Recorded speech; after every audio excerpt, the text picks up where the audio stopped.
Good afternoon, everyone.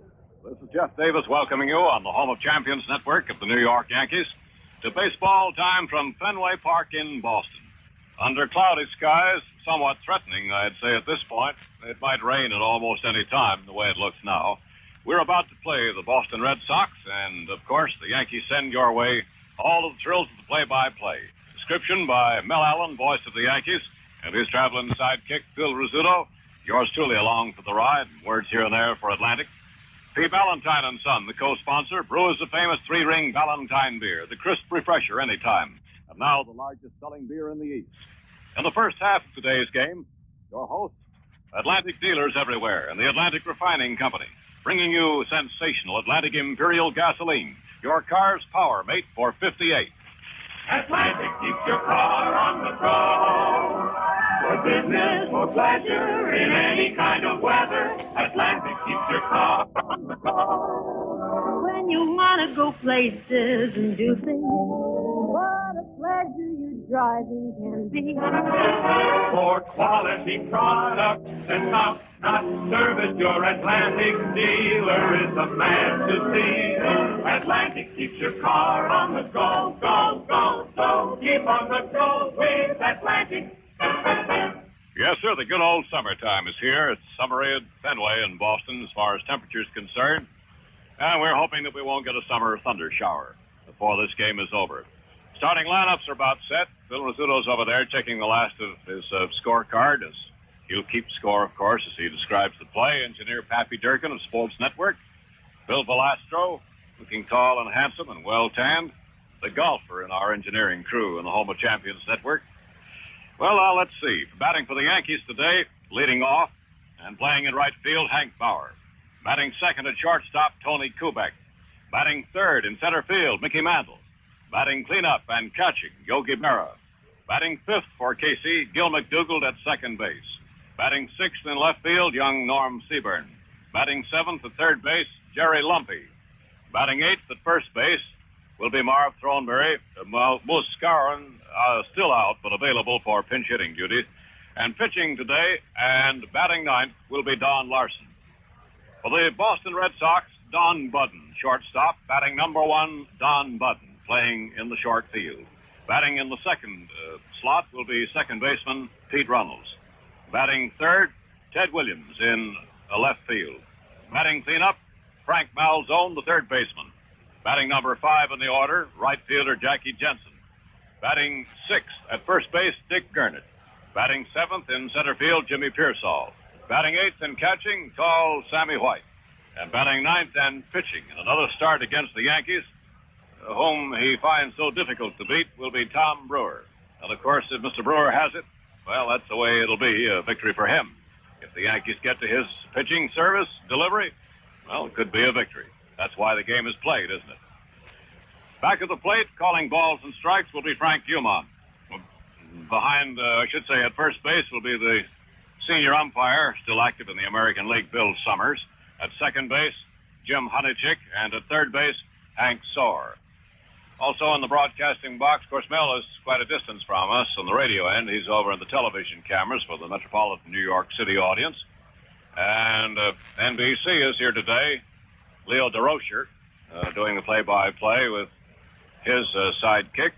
Oh, it's fully covered. Of course, Kurt Gowdy, voice of the Boston Red Sox, is right next door to us with radio and TV for the Boston Red Sox network service.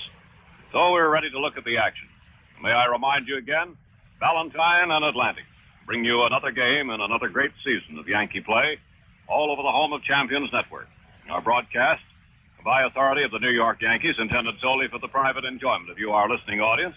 Any rebroadcast or other use of the play-by-play description without the express consent of the Yankees is prohibited. We're not in our usual spot today, to be truthful, as far as radio casting is concerned. We're usually a little more toward back of the plate. Phil is over to the far right end of the new area that's been given to us, and we're a little higher up than usual. And we'll see all of the action on all of the field, and I hope you enjoy the thrills of the action. Baseball this coming week will be on our network, sort of hit and miss. And we'll have a look at the schedule. Let me see. We'll have the single game tomorrow. And the stations might note that also. I think Phil Velasquez on the conference calls, monitor service before the game, indicate it'll be a single game. Here come the umpires out on the field. Bill Summers leading them toward home plate. Casey Stengel. He coming out of the dugout, pauses the top step, and has the cards, make sure that order is correct. The manager always checks that, you know, because once the card is presented to the senior umpire of the day, the umpire-in-chief of a ball game, that's the way the fellows have to bat. And there have been instances in years gone by where one fellow would be in the wrong spot or not what the manager intended. But whenever the listing is, when the umpire receives it, it cannot be changed until the first time around. Well, now, let's see. Next week, we'll have an off day on Monday.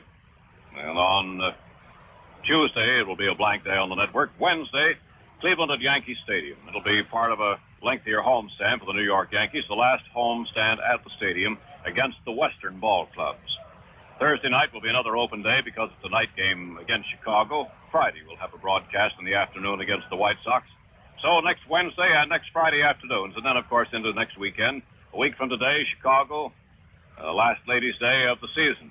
It will be at Yankee Stadium, and a big doubleheader against Detroit a week from tomorrow, Sunday, August the 24th. Get your tickets, join us in person, or tune Yankee broadcast with Mel, Red Barber, Phil Rizzuto, and yours truly, Jeff Davis, all from the stadium when the team's at home. Well, the days are flying by. Getting near the end of the season. All fans are still coming in Fenway. It's going to be a packed ballpark today. And this rivalry, of course, is one that draws fans as fast at Fenway as it does at Yankee Stadium. Only last weekend, they set a great record again. Or I should say, been the first largest crowd, rather, let's put it that way, since 1951. It was Old Timers' Day. Here, 7 days later, that's part of history again, and we're on to another chapter. They break up the huddle at home plate. Phil? Casey breaks into a sprint and then stops. Case always puts on a show for the customers. He make him believe he's coming up into the stands and then breaks over into the Yankee dugout. And now Casey's calling all the Yankee ball players to line up on the top step of the Yankee dugout. And the Red Sox ball players are doing the same thing, lining up along the top of the dugouts. And we're just waiting for the announcement over the public address system. Fred Cusick, who does such a fine job up here at Fenway Park. He's also the director of sports on WEEI here in Boston. Now all the players are lined up. And now the announcement, everyone stand for a moment of silence in tribute to Babe Ruth.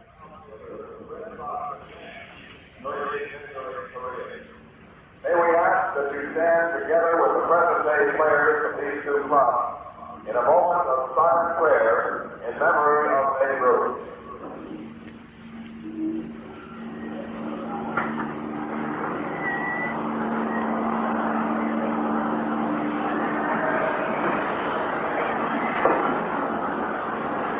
And now, ladies and gentlemen, our national anthem.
We interrupt the ball game for a special bulletin from the WOKO newsroom.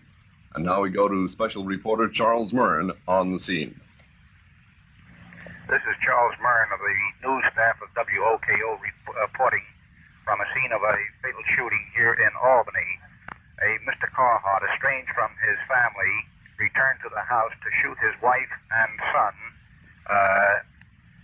and then shot himself.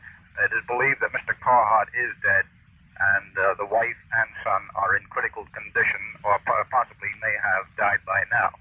3 smaller children escaped to a neighbor's house by escaping through a rear door.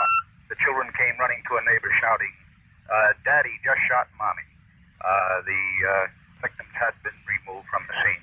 The scene of the shooting was 665 Delaware Avenue in Albany. You have just heard a special report from special reporter Charles Murn on the scene to the WOKO newsroom. Any further details will be brought to you immediately over old reliable WOKO, first in Albany, New York. We return you now to Fenway Park in Boston.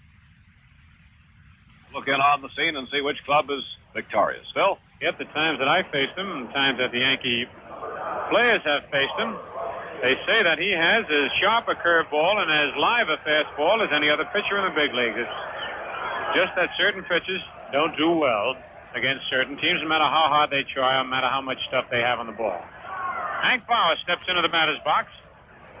Hank's batting .288. He has 17 doubles, 6 triples, 10 homers, and 39 runs batted in. Red Sox defeated the Yankees last night. Young Ted Boesfield turning in a nice job. The first pitch of the ball game, high inside. Bauer leans away from a high inside fastball. Ball 1. Frank Rossetti coaching down at third. Ralph Houck over at first. The sun is trying to break through an overcast sky. The 1-0 pitch is strike 1 call. Sidearm curveball nipped the outside corner. And as we told you, we're between third and home doing this game, and our look at the plate is a little different than from right and back of the plate. There's a high fly to short left center field. Jimmy Piersall with the glasses down. Under it. Makes the catch for out number 1. Bauer flies to Piersall in short left center field. And the field has dried out beautifully since last night. Last night there were puddles all over the field. The outfield is slipping and sliding around. A lot of credit goes to the ground crew here at Fenway Park, and of course to Tom Yorkie, the owner, and Joe Cronin, the general manager. Keep things in wonderful shape here. Tony Kubek swings and sends a ground ball. Buddin backhands it to throw to first. In time to get Tony Kubek. A beautiful play by Don Buddin, who had to go in the hole between third and short, backhand the ball, and fire to first to get Tony Kubek, and Tony can go down that line, 2 away, and here's Mickey Mantle.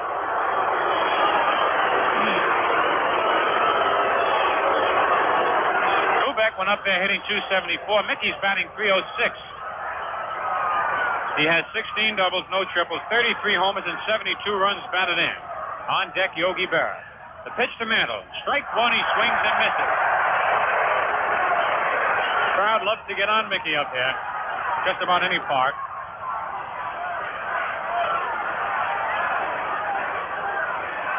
The pitch to Mickey is a curve in the dirt, rolls back to the screen, 1-1. Sammy White is checking his catcher's glove. That ball went right through the webbing.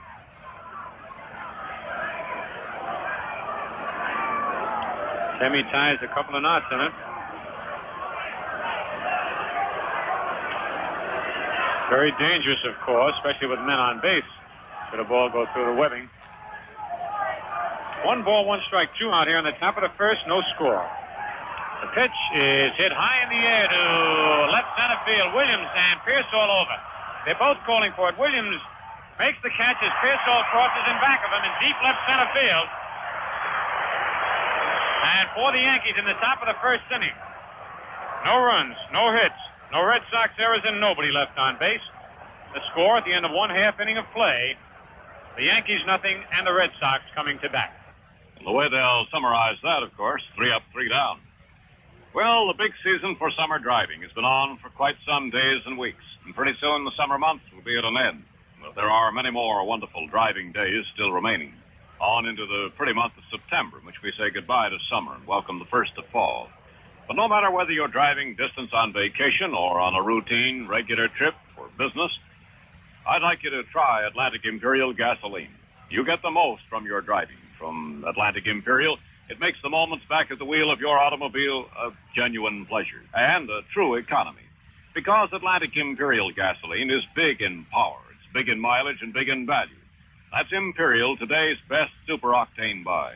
Imperial gives you that power-mate drive, the genuine power that a big car engine of today demands, power that stretches into top economy mileage. Next time you plan a journey for business or pleasure, plan ahead with your head by starting at the Imperial pump at your Atlantic dealers, and then head for the highway and really enjoy power-mate drive. And get ready to go in the bottom of the first inning. Don Buddin, Pete Runnels, and Ted Williams. Don Larsen, he's won 8 and lost 5. His lifetime record, he's won 48 and lost 49. And he's 2-1 against Boston this year. And against Boston lifetime, he's won 11, lost 10. Don Buddin steps into the batter's box, leading off for the Red Sox. He led off the game last night with a double off the left field wall. He's batting .233. The first pitch is low outside, ball 1.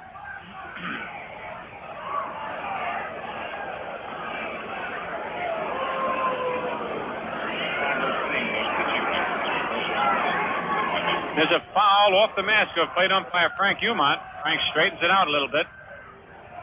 Fires the new ball back to Don Larsen. 1-1 the count on Buddin.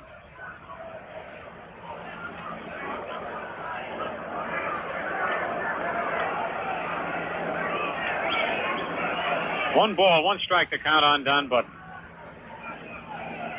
Nobody out, nobody on the bottom of the first. The pitch is low, ball 2, 2-1, as Larsen tried to change up curveball. Don, of course, pitching with the no wind-up delivery, which he started right here at Fenway Park 2 years ago towards the end of the year. Ball 3, a high fastball inside. 3-1. Pete Runnels on deck.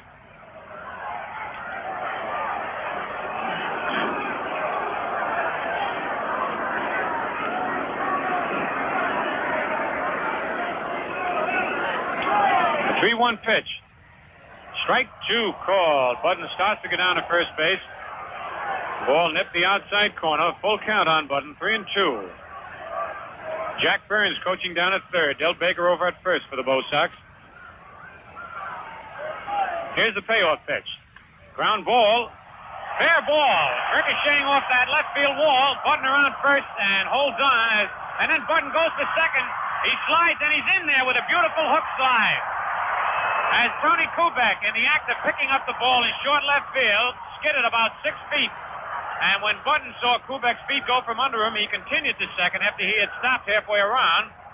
And Kubek's throw would pull McDougald off the bag.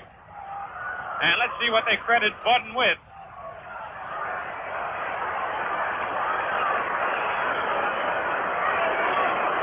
They have not made an official score yet, whether that's a single and an error or a double. The ball was hit by third. As we've told you here at Fenway Park, the wall in front of the left field seats juts out to the foul line, and balls ricochet in the short left field. The shortstop has to be alert. And Kubek was, but the field is still a little wet, and he slipped in the act of picking up the ball. Buddin is down at second base with the first base hit of the ball game. Pete Runnels takes a pitch low, ball 1. We have not had an official decision on whether that's a single or a double. The stretch, the pitch to Runnels, is in the dirt, bounces in front of the plate. Yogi knocks it down, ball 2, 2-0 on Runnels. Pete leads the American League in batting with a .328 average. He has 25 doubles, 4 triples, 5 homers, 39 runs batted in.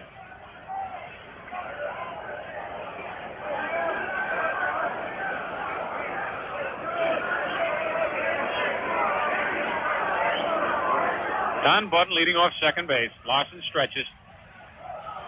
The pitch to Runnels is strike 1 call.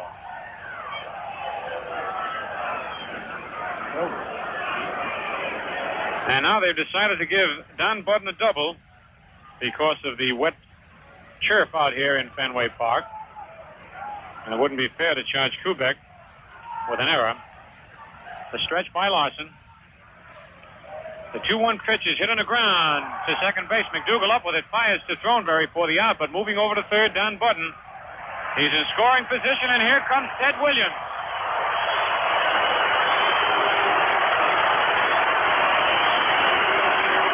Ted starts digging that big hole at home plate. Man, he's going to strike oil the way he digs. He really, look at him digging down there. He could really use his shovel.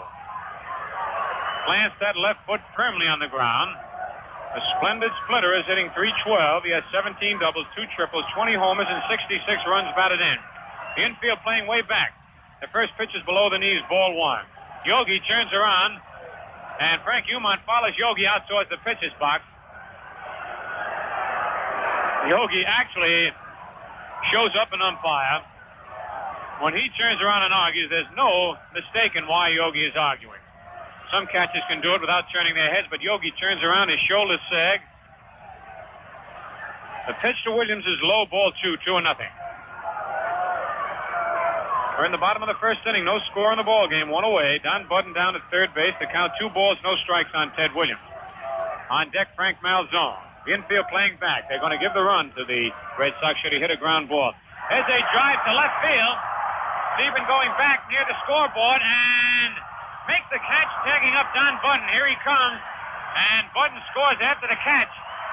And the Red Sox lead 1-0.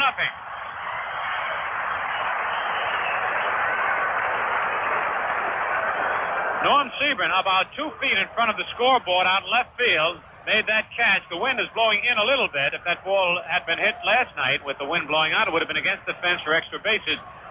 But Ted Williams drives in his 67th run of the year, and the Red Sox lead 1-0. 2 out, and that'll bring up Frank Malzone. Malzone's batting .302. The third baseman batting in the cleanup spot. Swings, and there's a little Texas leaguer in the short left. Siebern digging in fast.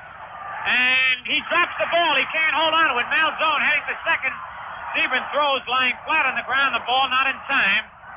And Siebern skidded at least 15 feet that time as he dove for that ball. It hit in his glove, but his momentum knocked the ball out of his glove. And Malzone continued on at second base for another double. The second base hit off Don Larsen. Siebern picked up that ball lying flat on his back, tried to throw it to second base. But it just rolled there. Malzone is in with a stand-up double. 2 away. Here's Jackie Jensen. Jensen is batting .310. 24 doubles, 32 homers, and 102 runs batted in. The first pitch is strike 1 call, a fastball down the middle. At one spot out there in left field, almost the same spot in which Kubek slipped. Siebern slipped right near it, and they really did skid. There are certain low parts on the field where the water has to drain. That's one of them. The 1-strike pitch is low, ball 1, 1-1.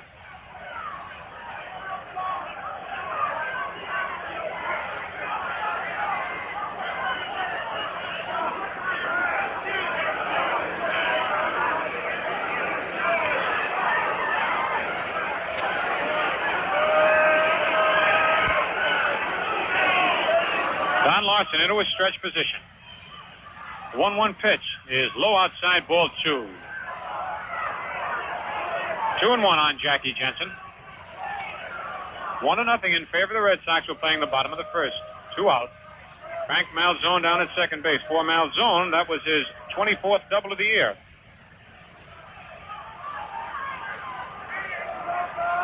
Pitch to Jensen is low outside, ball 3, 3-1.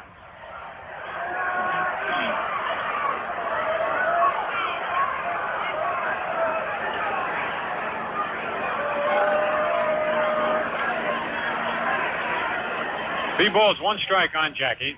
Here's the stretch.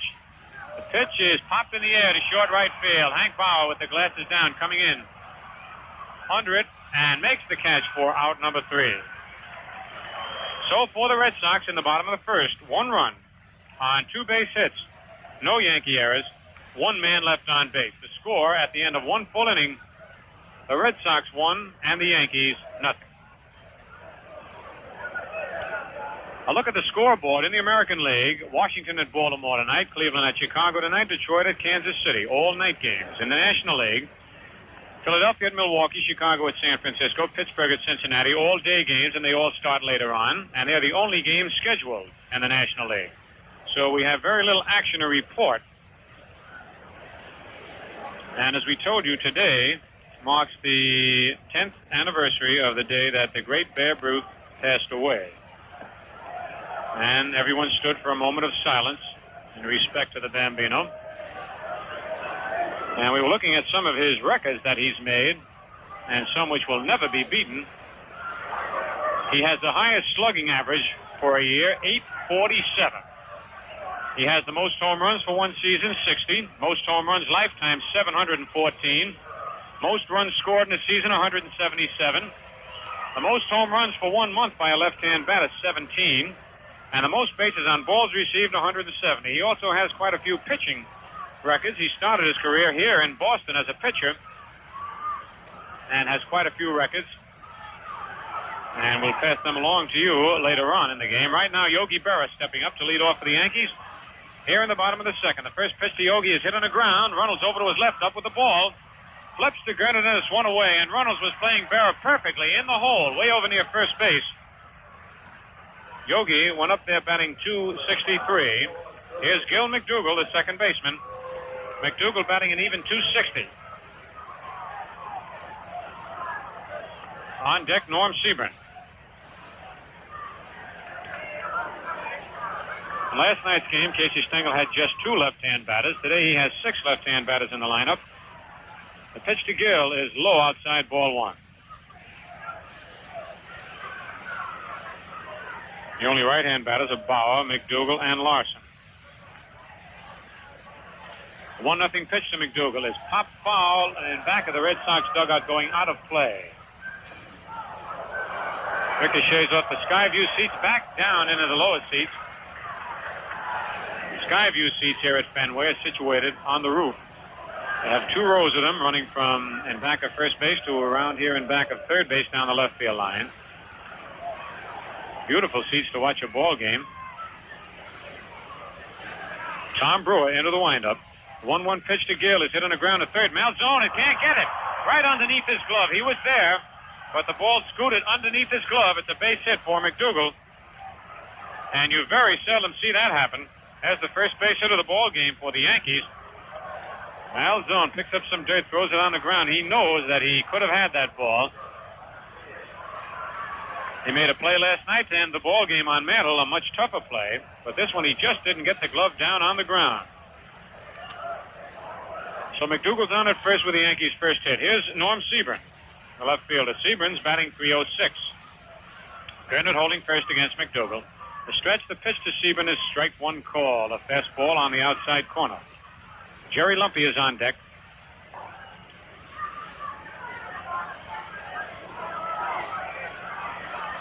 Here's the stretch. And the pitch. The curve is hit on the ground. Runnels backhands it, flips the button for 1. Back to first. Safe at first. A beautiful play by Pete Runnels, who went almost in back a second to backhand the ball in the same motion without taking the ball out of his glove. Flipped it backhanded to Buddin for the force on McDougald sliding in, but Buddin's throw not in time to double up Siebern. 2 nice plays by Pete Runnels, and it's 2 away. Siebern at first, the batter Jerry Lumpe. Lumpe batting .282. On deck, Marv Throneberry.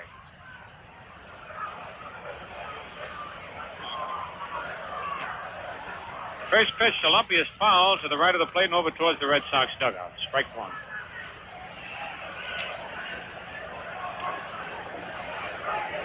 Sun starting to break through the clouds a little bit. They've been very lucky with the weather here for this weekend series. It's rained before and after the games, but hasn't rained during the game. The stretch by Brewer. The pitch to Lumpe is strike 2 call. Fastball right down the middle. Looked like Jerry was looking for the breaking stuff that time, and Brewer came in with a fastball. I tell you, if it rains today, we're all going to get soaked. We're right out in the open. on a little balcony overhanging the Skyview seats. Nothing over our heads except the sky. The pitch to Lumpe is bounced on one hop to Gernert, who takes 2 steps to the bag for the unassisted putout. And for the Yankees in the top of the second. No runs, 1 hit. No Red Sox errors, 1 man left. The score at the end of an inning and a half, the Red Sox won and the Yankees nothing. From New England to Florida, Atlantic offers top quality in gasolines. If you want super octane power, long mileage, then ask for Atlantic Imperial gasoline, the gasoline that gives you that power-mate drive. Imperial from Atlantic Refining means top power. Power carefully designed to suit the engine requirements of cars of today. And Imperial means top mileage, too, important to you during the summer big driving season. Enjoy both of these features with Atlantic Imperial, today's best super octane buy. Why not start power-mate travel today at your Atlantic dealers? I'm talking particularly to those who don't have the Atlantic habit as yet. It's a wonderful thing to know that there are Atlantic dealers, stations all over the East Coast from Maine to Florida, ready to serve you, and as far west as the state of Ohio, for that matter. And they've got all of the things that you need to enjoy the travel of your automobile. Maybe it's a 2-car family. All the more reason to practice real economy and yet have the powerful gasoline supplies you need through Atlantic Imperial. Back to the ball game, Fenway Park. Dick Gernert, the bottom of the second inning, and then Piersall and White. Gernert, Piersall, and White. Batting .232, 17 doubles, 14 homers and 52 runs batted in. The Red Sox lead 1-0 here. We're in the bottom of the second. Don Larsen ready. The fastball is down the middle, strike 1 call.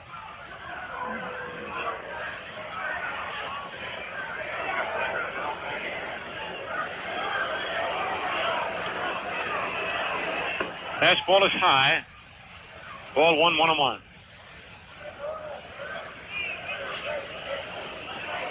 Joe Ripley's finding some more of Babe Ruth's records, especially his pitching records. We'll pass him along a little while. There's a curve, gets by Yogi, low and outside, ball 2-2-1.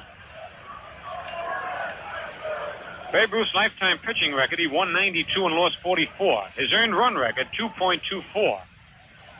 And in the 3 years that he concentrated on pitching with the Red Sox, his records were 18 wins, 6 defeats, 23 wins, 12 defeats, 23 wins, and 13 defeats. Strike 2 as he foul tips a fastball, 2-2 on Gernert. As a matter of fact, in 1916, Ruth had the lowest earned run average. In 324 innings that he pitched, his earned run average was 1.75. The 2-2 delivery is low outside, ball 3-2. As a matter of fact, they say if Ed Barrow, who was the general manager at that time with the Yankees, had not shifted Ruth to the outfield, he probably would have rated with Lefty Grove and Carl Hubble as a southpaw hurler. He was that great. Just a tremendous natural athlete. Everybody loved him, and he loved everybody. The payoff pitch. Foul tip. Yogi can't hold on to it. Bounces out of his glove. Gernert's got a life. Matter of fact, after Ruth became the greatest slugger, he pitched 5 games late in the season to draw the crowds, and he won all 5.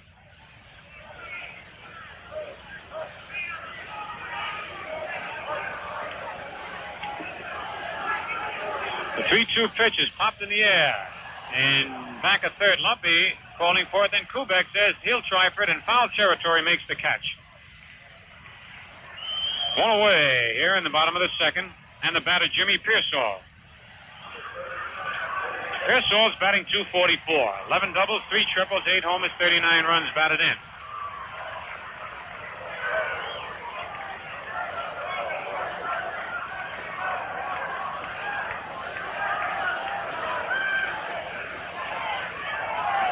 Pitch to Piersall is ball 1, a little high and outside. 2 away here. 1 away, rather, in the bottom of the second. Nobody on. Fastball is low. Ball 2. 2-0.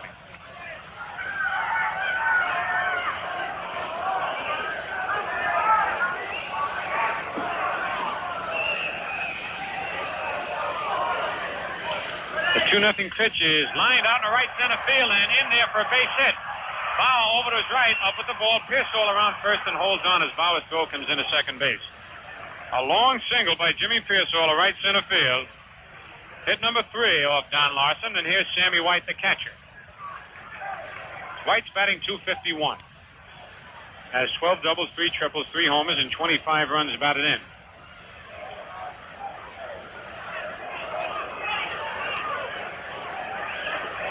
Marv Throneberry holding first against Jimmy Piersall. There goes Piersall. The ball is popped in back of first, but this one going foul as White tried to duplicate Jimmy Piersall's play of last night in that Piersall threw his bat at the ball with Gernert running, and the ball hit the bat and just dropped over first in a short right field for a double. Sammy White almost duplicated it, but the ball curved foul just in back of first base. 1 strike. The Red Sox had the hit and run on that time. 1 away. Piersall down at first. We're in the bottom of the second. The Red Sox lead 1-0. Larsen stretches. The pitch is low, ball 1-1-1.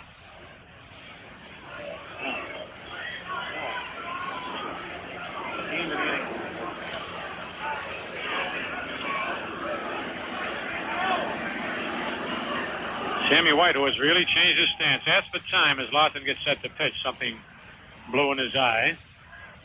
Sammy used to stand with his feet wide apart, almost the length of the batter's box, and the bat way back. Now he's got his feet real close together and holds the bat out in front of him. Throw to first, Piersall's back.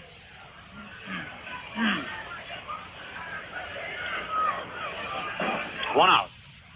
Piersall leads off first. There he goes. The ball is lined into right field, but Piersall's going to have to hustle back. Bauer makes the catch. The throw to first. Piersall slides and he beats the throw.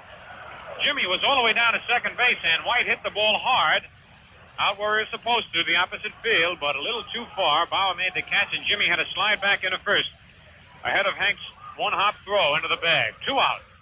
And the batter, Tom Brewer, the pitcher. Brewer batting .196. He has 11 for 56, 1 double and 2 runs batted in.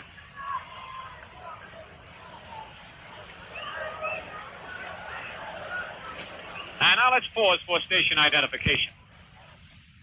Your dial is set at 1460 WOKO first in Albany, New York. And remember, the Troy Viewer Roundup follows the game today with Jack McNamee.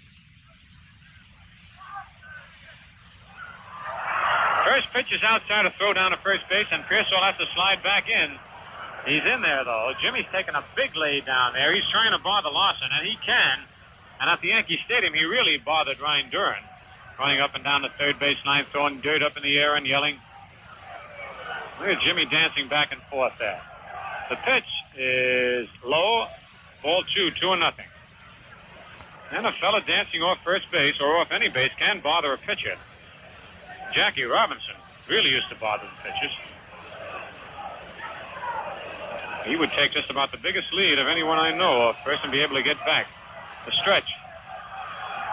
Piersall jumping back and forth.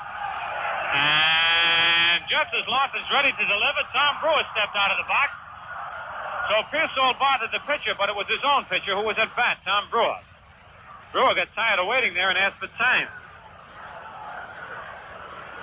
Crowd getting a big bang out of Piersall, dancing off first. Here's the stretch. The pitch is low, ball 3. That's 3-0. And he definitely is getting Larsen to think about him over there because he's not concentrating on the batter. Casey Stengel is yelling from the Yankee dugout, get the hitter, never mind that runner at first base. After all, he doesn't want to walk a pitcher. Look at Piersall, the pitch. Ball 4. And that hand is for Jimmy Piersall more than for Tom Brewer. Piersall really rattled down Larsen while he was on first base. The first walk of the ball game. And that brings up Don Buddin, who led off with a double in the first inning as he hit a ground ball just over third base, ricocheted off the wall into short left field. Don Buddin now has 19 doubles. The first pitch is popped foul and back of first and over the roof and out of play. Strike 1.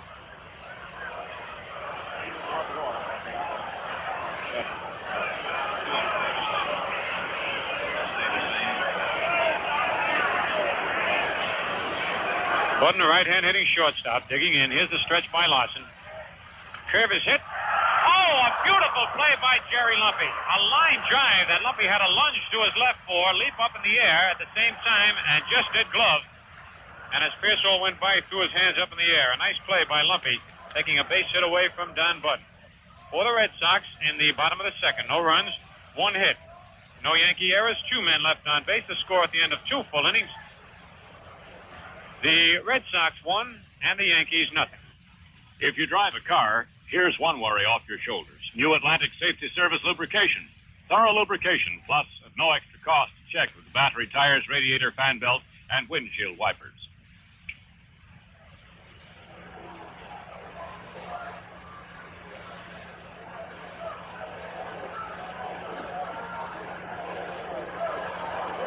Don't forget, in the week to come, we'll have baseball for you in 2 afternoons. It'll be Wednesday and Friday over this station to which you're now tuned. And we cordially invite you on behalf of Atlantic Dealers and the Atlantic Refining Company to tune us in. All right? All of the action. This coming weekend at Yankee Stadium, there'll be games Friday, Saturday against the White Sox, and also on Sunday, a doubleheader against the Detroit Tigers, a week from tomorrow. Tomorrow, Sunday, will be a single game, the close of this weekend visit by the Yankees. It started Thursday afternoon, played last night, today, and tomorrow at Fenway Park. And, of course, all men may be destined to fade from memory, but one of the last ball players forgotten will be Babe Ruth.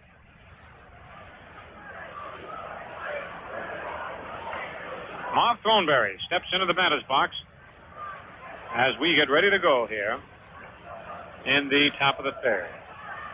The first pitch to Throneberry is hit on the ground at second base. Runnels up with it. Over to Gernert, and it's one away. Throneberry was up there batting .223. That'll bring up Don Larsen, the pitcher. Larsen is batting .326.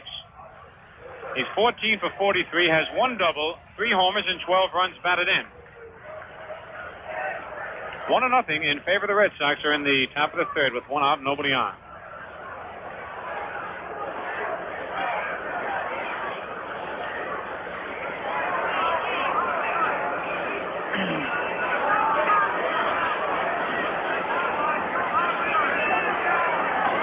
The windup by Tom Brewer. The curve is low and inside, ball 1.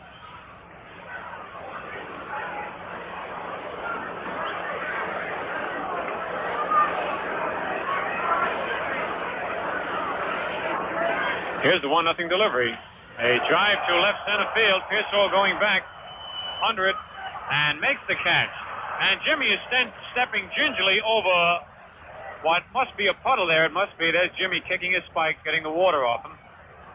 That's another one of those low spots here at Fenway where the water drains off. And now Jimmy's walking around it as long as he doesn't have to run through it to get a ball. Quite an actor, Jimmy Piersall. Quite a ball player. 2 away, and here's Hank Bauer. Bauer flied to Piersall in center field in the first inning. Hank batting .287. First pitch to Hank is strike 1 call, a fastball down the middle. Tom Brewer is 6 feet, 175 pounds. He was born in Wadesboro, North Carolina, now lives in Shore, South Carolina. The curve is just inside, ball 1, 1-1. Last year, Brewer won 16, lost 13.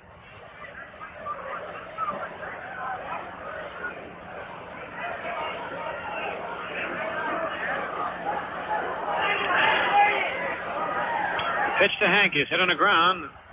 Buddin at short up with it, the long throw. Gernert jumps up in the air, but Bauer's safe. As Gernert jumped up in the air to get the high throw, he tried to tag Bauer coming by, but Hank was across first. That'll go as an error for Don Buddin.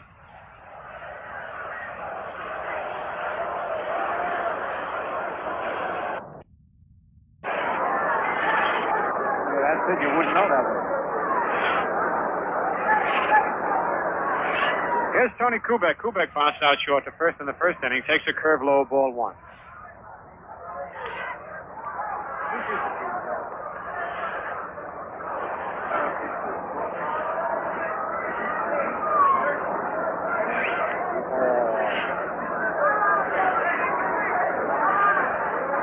Brewer stretches. Bauer leads off. The fastball is down the middle. Strike one called. 1-1. 1-0 in favor of the Red Sox here in the top of the third. 2 out. Hank Bauer down at first base. Don Buddin seems to make errors on the easiest chances. But when he has to go far to his right or left, he throws in one motion. When he takes his time, he makes a bad throw. The fastball is inside. Ball 2, 2-1. And, of course, that's one of the hazards of playing the infield. When you get a ball right at you, you've got a lot of time. You try to aim the ball. That's when you usually make a bad throw. 2 balls, 1 strike on Kubek. Mickey Mantle on deck. The pitch is swing and a miss on a high changeup. 2-2 on Tony.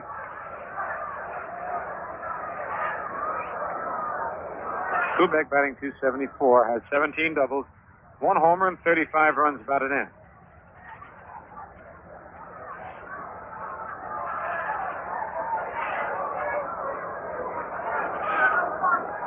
Here's the stretch. And the pitch.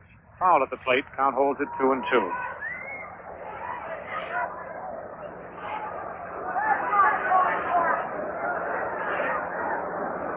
Actually, it's closer to the right field foul line than it is to the left field foul line here at Fenway. 3-2 down the right field line, 3:15 in left. But in right field, it just goes straight out. You've got to really pull the ball to get it in the seats. Left fielder goes straight across. Here's the pitch. Ball 3, 3-2.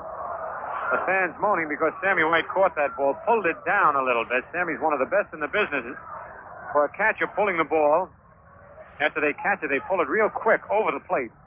And, of course, it makes the umpire look like he's missed it, at least to the fans in the stands. Full count on Kubek, so Bauer will be off and running as there are 2 away. Brewer stretches.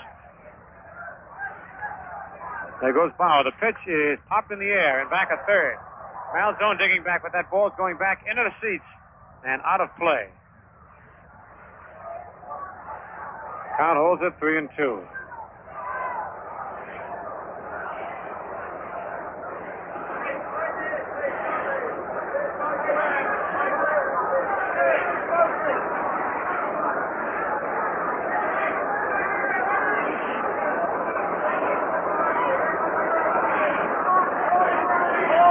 Three balls and 2 strikes on Tony Kubek. 2 out. Bauer at first. We're in the top of the third. The Red Sox lead 1-0. Here's the stretch. The pitch is fouled over the Yankee dugout and off one fan's hands. It's a good thing he had him in front of his face. Well, he'd have got hit square on the schnozola. Bounced down. The seat in front of him, there's a kid with a broken arm picks up the ball. Got his arm in a cast. Now he's waving the ball around. There's an easy way for him to get the ball.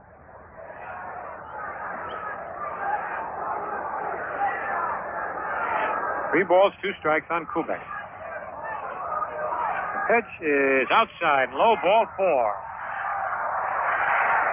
First walk given up by Brewer, and that brings up Mickey Mantle with 2 out, runners at first and second. And Sammy White now out to the mound talking with Tom Brewer.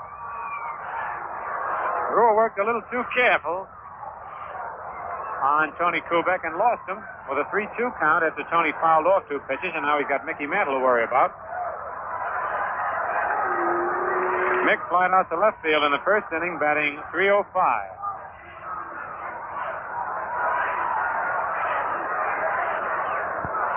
Here's a stretch by Brewer. The pitch to Mickey is strike 1 called, a curveball. Just snipped the outside corner.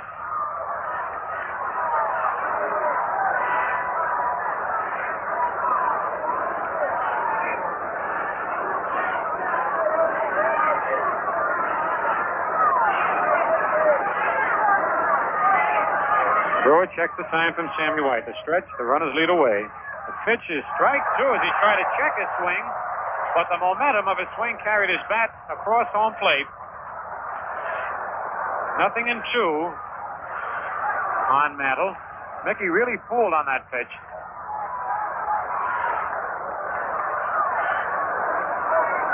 Bauer leads off second. Kubek off first. Brewer stretches.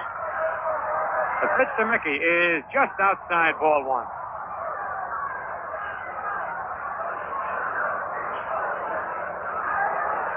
1 ball, 2 strikes on Mantle.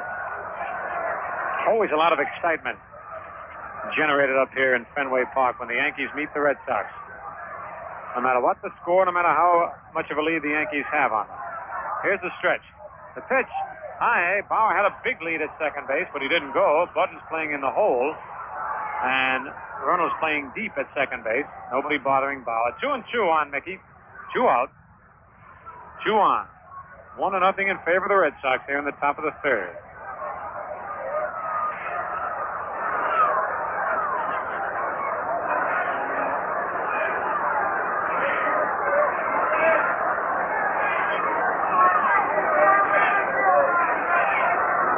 Brewer looks back at Bauer, leading off second. Now he stretches. Mantle digging in at the plate. The pitch. Strike 3. Swings and misses.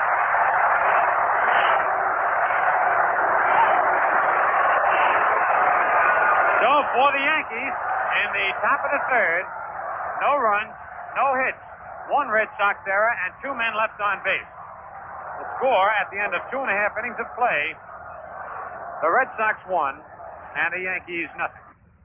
And that strikeout really set them going. Speaking of going, get ready, get set, go. Oh, they're familiar words with a great new meaning today.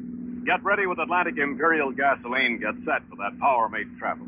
And be on the go for the finest driving yet. All possible because Atlantic Imperial gasoline is available and gives you top power, the kind your car demands. Atlantic Imperial gives you top mileage, the kind that stretches the driving pleasure because it stretches the dollars of your driving budget. Yes, Imperial is your car's power mate for 58 in the years to come. So see your Atlantic dealer today. Ask for Imperial, today's best super octane buy. Enjoy power mate drive. Atlantic in baseball. The New York Yankees tomorrow, single Sunday game, Fenway Park, airtime 1:55. Moving into the bottom of the third inning, Phil will call the plays for you. Runnels, Williams, and Malzone come to the plate against Don Larsen. Don't forget the Yankees will be home Tuesday night.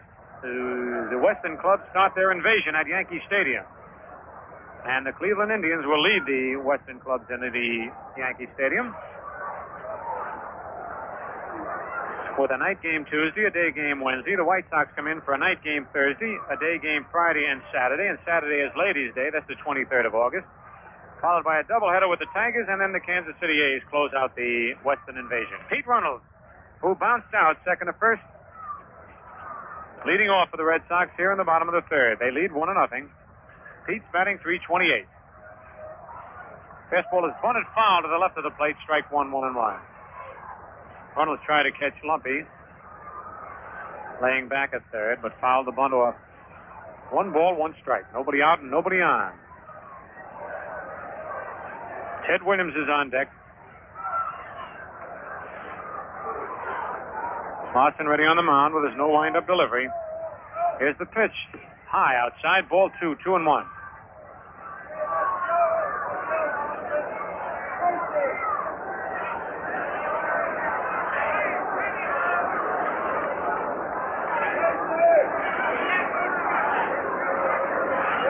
Here's the pitch.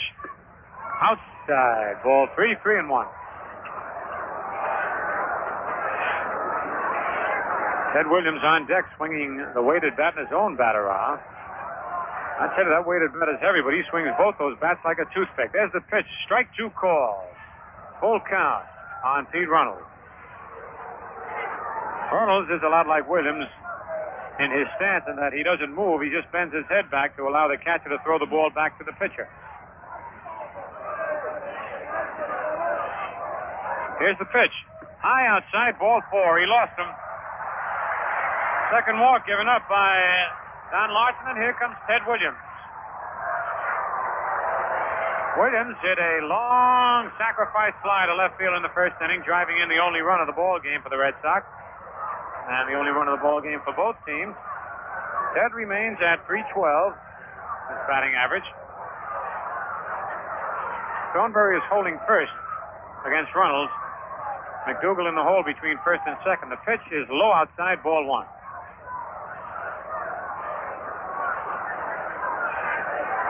Williams is happy to face Larsen with a man on base because Ted has said time and again that Larsen's the toughest man for him to time with that no wind-up delivery.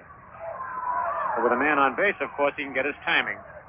Here's the stretch. The pitch is low inside, ball 2-0.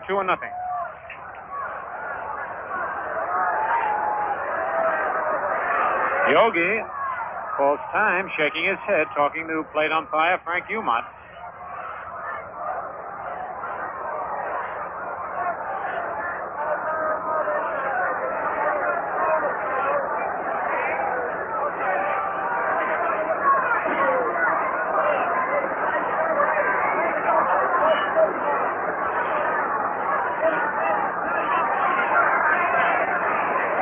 No balls and no strikes on Williams. Here's the stretch.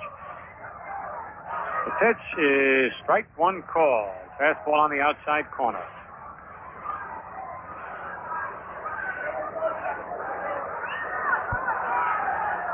Ted is choking up on the bat about an inch and a half here of late. He says he's getting his timing a little better that way. The pitch is a curve hit high in the air, deep to right.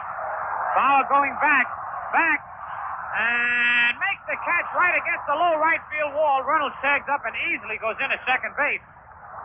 As Hank Bauer had to back up 380 feet from home plate with his back against the low barrier just in front of the seats, reached into the stands actually to make the catch. Runnels tagged up and easily got down to second base. That's how deep that ball was hit. That's just about the longest part of the park in right center that you can hit the ball to. In center field, straight away, is 420. So Ted Williams flies out deep to Hank Bauer. Runnels goes to second. Malzone, who doubled the left field in the first inning, is the batter. Malzone batting .303. Right-hand hitting third baseman. Larsen sets. The pitch is low, ball one.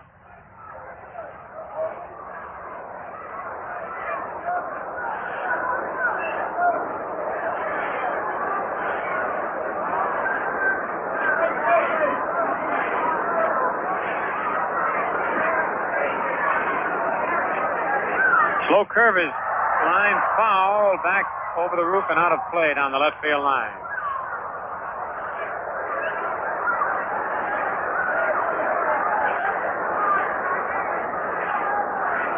One ball, one strike on Malzone, one away.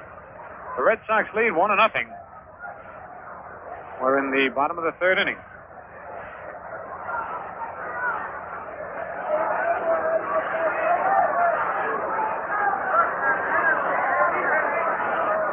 Here's the stretch by Big Don. The ball is low outside, ball 2-1.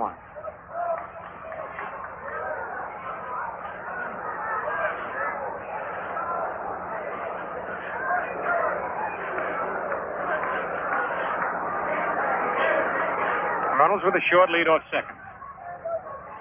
Pitch to Malzone is hot foul. Yogi chasing it back, but that ball's coming back into the stands and out of play. Oh, a youngster tried for it, then at the last second went away from it. Was afraid to try to tackle it with his bare hands. Just a young kid, and it bounced on the cement. Bounded high back into the stands. Some of the fans getting on him down there good-naturedly. He's just waving his hands. Well, he'll have something to tell the boys when he gets back home tonight. 2-2 the count on Malzone. One out. Larsen stretches. The pitch is popped in the air and back of first. Throneberry going back. Under it. Makes the catch in short right field for out number 2. Runnels holds it second. 2 away, and here's Jackie Jensen. Jensen flied out to right field in the first inning. Jackie's batting .310.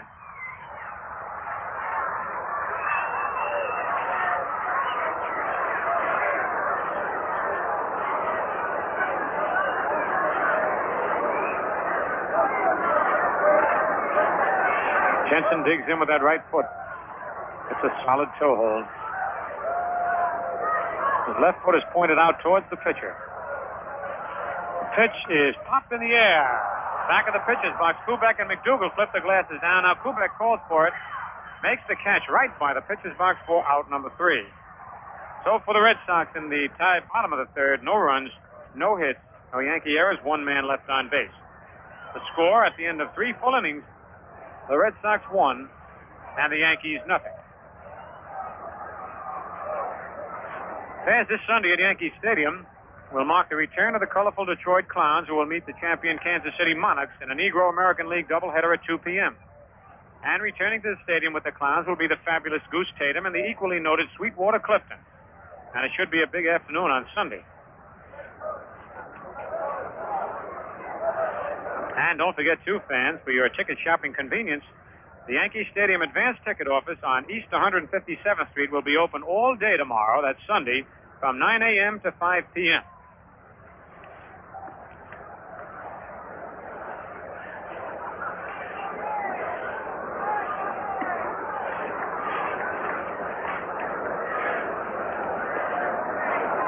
Yogi Berra will lead off for the Yankees. Before Yogi gets up there, we'll take a quick look at the scoreboard. All other games in the American League are played tonight. Washington at Baltimore, Cleveland at Chicago, Detroit at Kansas City tonight. In the National League, Philadelphia at Milwaukee. The Phillies scored in the top of the first. They lead 1-0 with Milwaukee, batting Simmons against Spahn. Chicago at San Francisco starts later on. Pittsburgh at Cincinnati. Friend against Haddix. No score. The only game scheduled in the National League. Yogi bounced out second to first in the second inning. Batting .262. Brewer ready. The first pitch is high outside, ball one.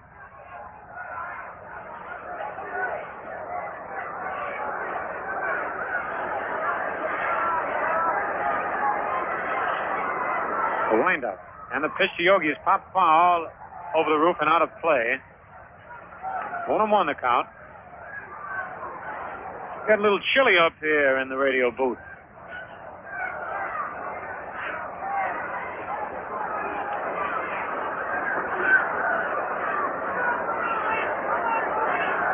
One ball, one strike.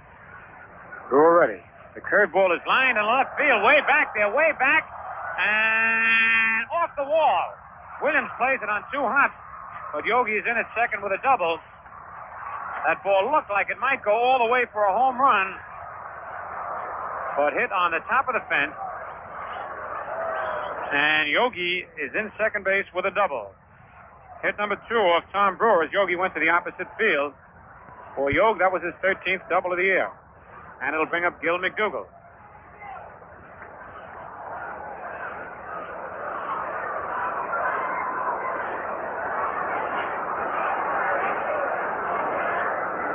Gil single to left in the second inning, batting .261. Malzone now moves in a little at third in case McDougald bunts the pitch. Strike one call, overhand curveball.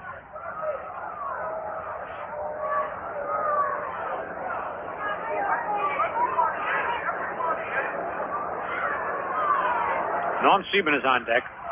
Here's the stretch. The pitch is bunted. Brewer off the mound, up with it. Goes to first in time to get McDougald. Berra goes down to third base, and the sacrifice works. From the pitcher to the first baseman, from 1 to 3. One away.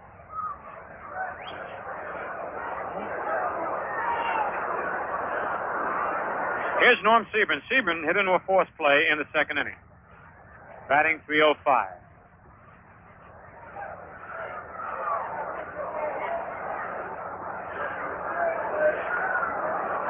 And now the Red Sox infield moves in for a possible play at the plate. The Red Sox lead 1-0 here in the top of the fourth. One away, Berra leading off third. The pitch to Siebern is strike one called. Fastball just above the knees on the outside part of the plate. A tough pitch to hit. Brewer, of course, trying to keep the ball low so that Siebern hits the ball in the dirt, where they have a chance to get Yogi trying to score from third. The windup. The pitch is strike two called. A sharp breaking curve ball in the same spot. 0-2 on Siebern.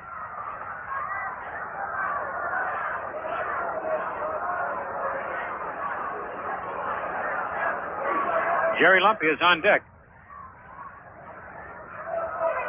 Brewer into the windup.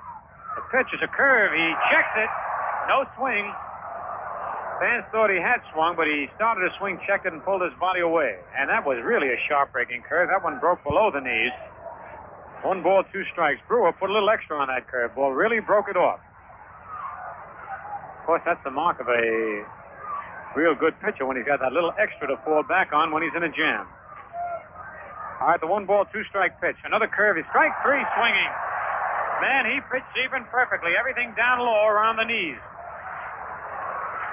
And that's the first strikeout of the ball game. Nope, second strikeout. Struck Mantle out. And that brings up Jerry Lumpe with 2 out. Yogi remains at third. Lumpe hit to first base in the second inning. Batting .281. On deck, Marv Throneberry.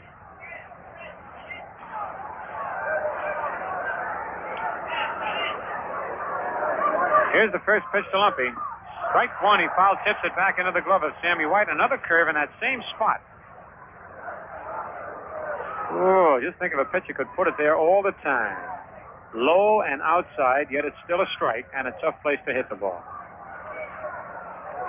Yogi running up the line. Here's the windup. Fastball is low. Ball 1-1-1.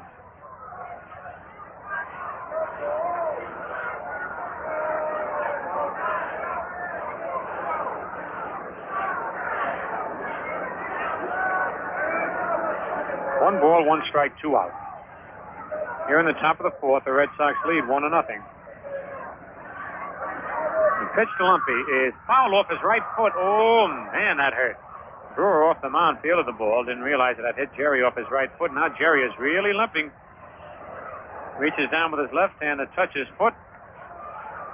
And leaning on the bat. That really hurt because it hit solid, straight down, and then rolled out towards first base. 1 ball, 2 strikes on Lumpe.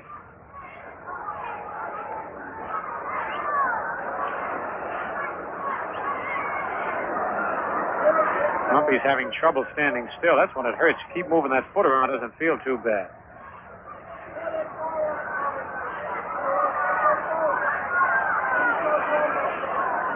The wind-up by Brewer. The pitch is hit on the ground at second base. Runnels up with it. Over to Gernert for out number 3. Brewer pitches himself out of a jam, and for the Yankees in the top of the fourth. No runs, 1 hit, no Red Sox errors, 1 man left. The score at the end of 3.5 innings of play, the Red Sox 1 and the Yankees nothing. Good old summertime, and the living is mighty easy. And the driving is better than ever thanks to that Power Mate drive from Atlantic Imperial Gasoline. Atlantic Imperial is today's best super octane buy. This lets you hum along the highway so nicely.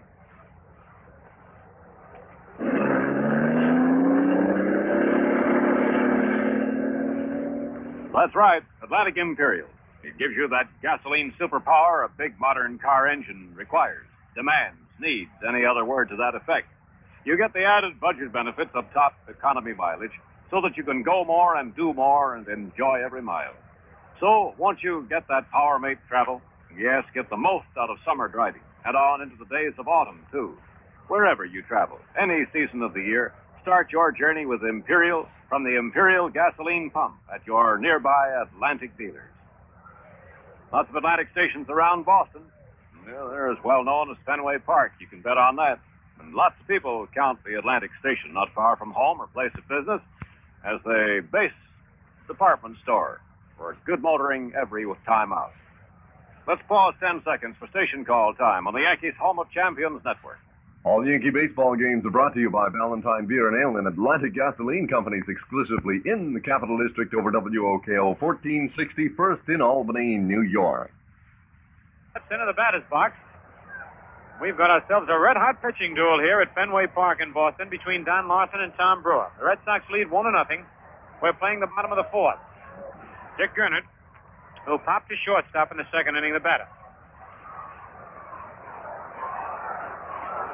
The first pitch, low outside, ball 1. Gernert batting .231.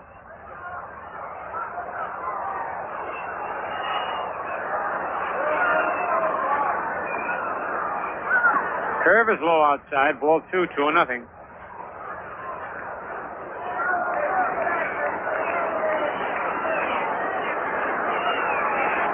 Jimmy Piersall standing in the on-deck circle, practicing his swing. The change-up is in there, strike 1, 2-1 on Gernert.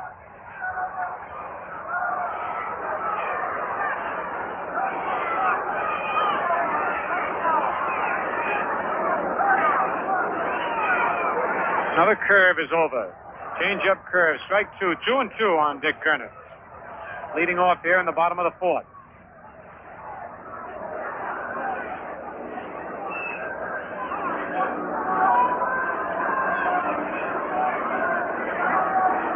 Larsen sets on the mound. The no wind-up delivery is low outside, ball 3. Full count.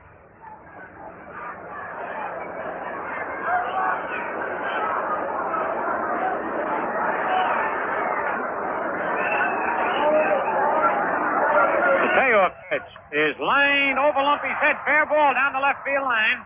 Bounced into the lower box seat for an automatic ground rule double. Dick Gernert hits a line drive over Lumpy's head. It's one of the few times I've ever seen that happen here, where the ball hit in fair territory and bounced into the lower left field box seats. Gernert leads off the bottom of the 4th with a double. That's hit number 4 off Don Larsen, and for Gernert, that's his 18th double of the year. Here's Jimmy Piersall. Piersall singled to deep right center field in the second inning, batting .246. Now the Yankee infield looking for the possible bunt. Here's the stretch. The pitch, low inside, ball 1.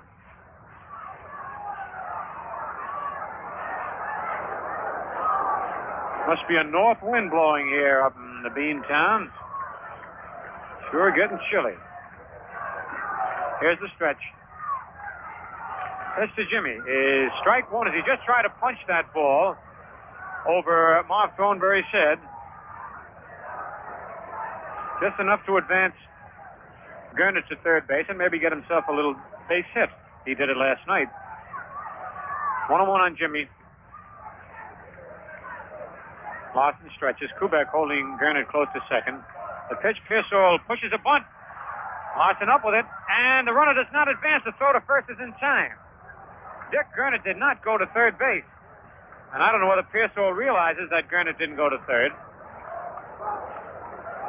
But the sacrifice fails to work as Piersall tried to push the ball past Larsen. He didn't get it far enough to Larsen's left. Don wheeled around, and Gernert, halfway down, decided to go back to second. Then Larsen continued wheeling around and fired to first in time to get Piersall. Gernert remains at second base. That was an unusual play. That it would have been tough for Larsen to get Gernert at third. It was not a forced play. His throw to third, Lumpy would have had to tag Gernert sliding in. But Dick's not an especially fast base runner. Here's Sammy White. Sammy flied to right field in the second inning. Pitch is hit high in the air. Kubek at shortstop on the edge of the outfield grass. Under it, and makes the catch for out number 2. 2 away, and that'll bring up Tom Brewer. Brewer walked in the second inning.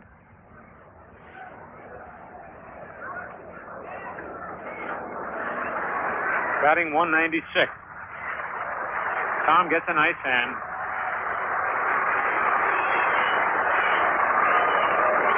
His record has been a big disappointment for the Red Sox fans and for Brewer himself. He's only won 6 and lost 10 this year. So he was expected to play a major part in the Red Sox bid for a pennant. And he could have made the difference in about 6 or 7 games. All right, here's the stretch. The pitch to Brewer is popped high in the air, short right center field. McDougald back, Bauer and Mantle coming in. And then Mantle calls for it and drops the ball. He dropped the ball. Mantle drops the ball as he and McDougald got mixed up in their signals. Mantle and McDougald pulling a little bit of the Alphonse Gaston act. You take it, I've got it. They both stopped a couple of times, and Mantle is charged with an error. The run scores, and the Red Sox lead 2-0. It was just a high, ordinary pop fly to short right center field. Gil was back. He was under it, and he must have heard Mantle coming in. He stopped. Mantle stopped, and then Mickey lunged for it at the last second. The ball rolled right out of the pocket of his glove. An error charged to Mantle. The run scores. The Red Sox lead 2-0. Don Buddin takes a pitch low, ball 1.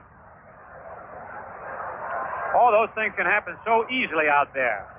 With the crowd yelling, it's hard to hear the outfielder or the infielder saying, I'll take it, or you take it. And they were both caught looking at each other. There's a slow curve in the dirt, ball 2-0. And, of course, there's the problem of running into each other. That's why McDougald had to stop and why Mantle had to stop.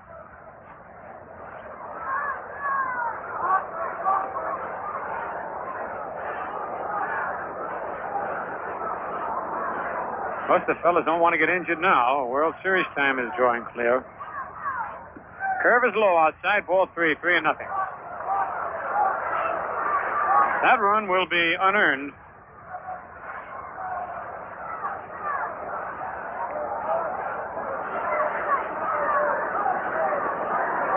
Two out. The 3-0 pitch to Buddin. Strike one call.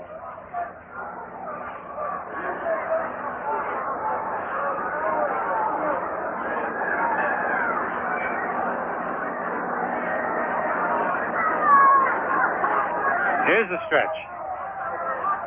And the pitch. Low, ball 4. Buddin gets a base on balls. The third one given up by Don Larsen. And that'll bring up Pete Runnels. Runnels bounced out second to first and walked. Batting .328. Brewer moves on down to second base. Buddin down to first. 2 away here in the bottom of the fourth. The Red Sox lead 2-0.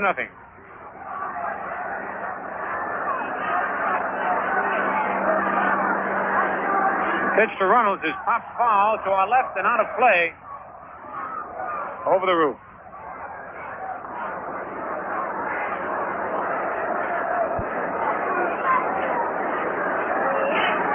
Cowboy Pete Runnels, the left-hand hitting second baseman of the Red Sox, who leads the American League in batting.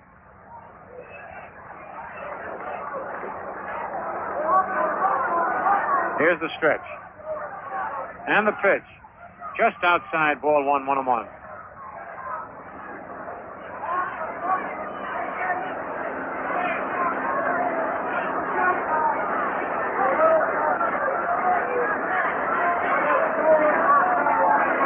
Sets on the mound. The changeup is lined into right field for a base hit. Here comes Brewer around third. He'll score. Going into third base, Don Buddin, and holding at first, Pete Runnels.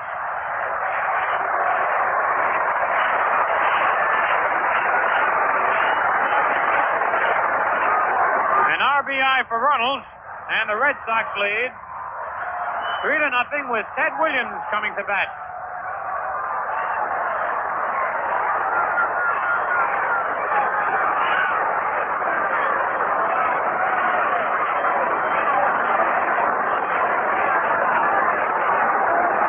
Williams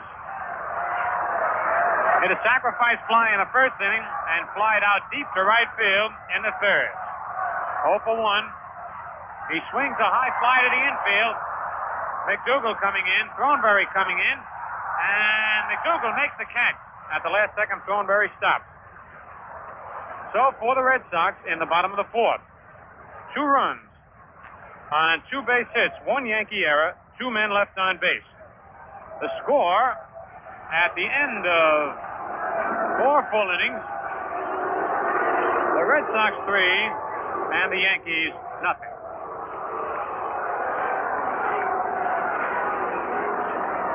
Not too much action in the scoreboard in the American League, as a matter of fact. 3 night games, Washington at Baltimore, Cleveland at Chicago, Detroit at Kansas City play tonight. In the National League, Philadelphia 1, Milwaukee nothing at the end of an inning and a half. Simmons against Spahn. Chicago at San Francisco starts later on. Pittsburgh nothing. Cincinnati nothing at the end of 1. Friend for the Pirates. Haddock started. Schmidt in the second. Thomas has just homered in the second, and the Pirates lead 1-0. And they are the only game scheduled in the National League. And now Mel Allen coming over here.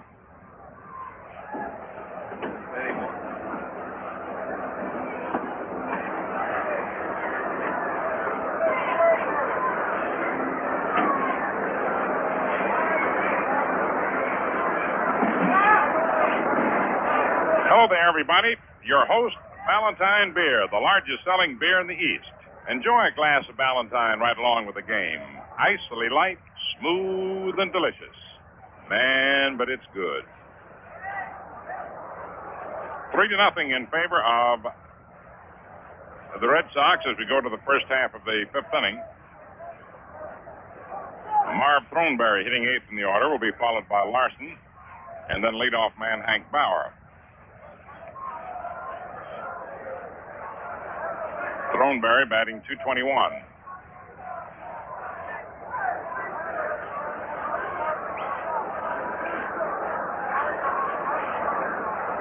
Marv grounded out in the third inning to Pete Runnels.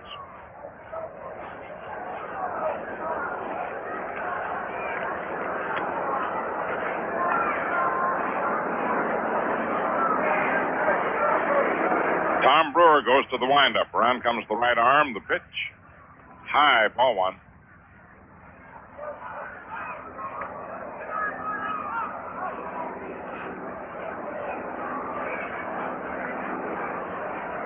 The 1-0 pitch.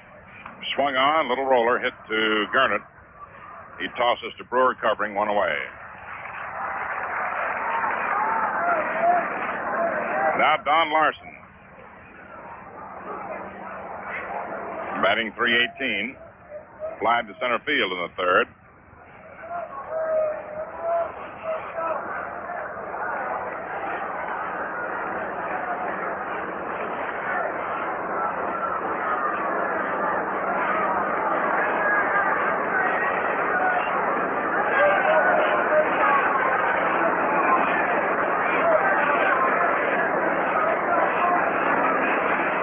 Strike one.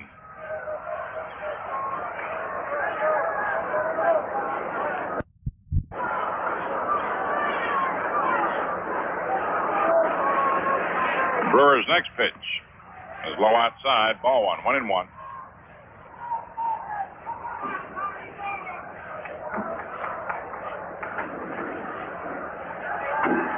One and one the count.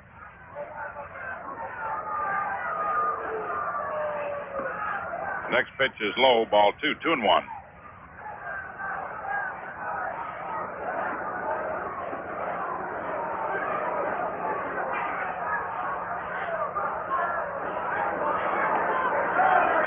Two balls, one strike.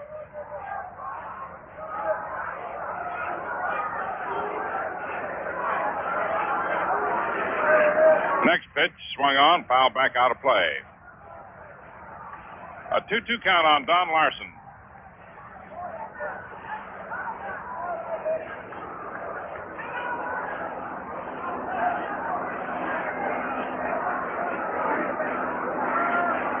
One away, first half, the fifth inning. The Red Sox leading 3-0. No butterfly flitting out around in front of the plate. Right in the path of the ball, too. Here's the pitch. Swung on, a ground ball hit to short. Up with it is Buddin, the throw on to first in time. Two away. Now stepping up, Hank Bauer applied to center and was safe on a throwing error by Buddin.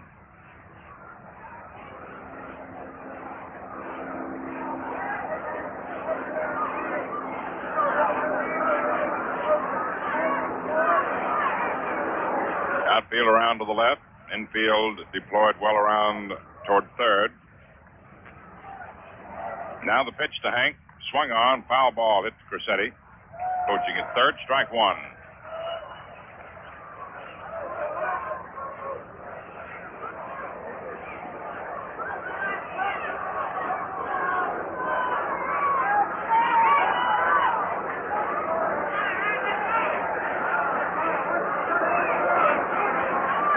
Tom Brewer's pitch. Swung on. It's a fly ball into short center. Coming fast. Three men, and the ball is caught by Runnels with his back to the plate, going away. Beautiful catch by Runnels.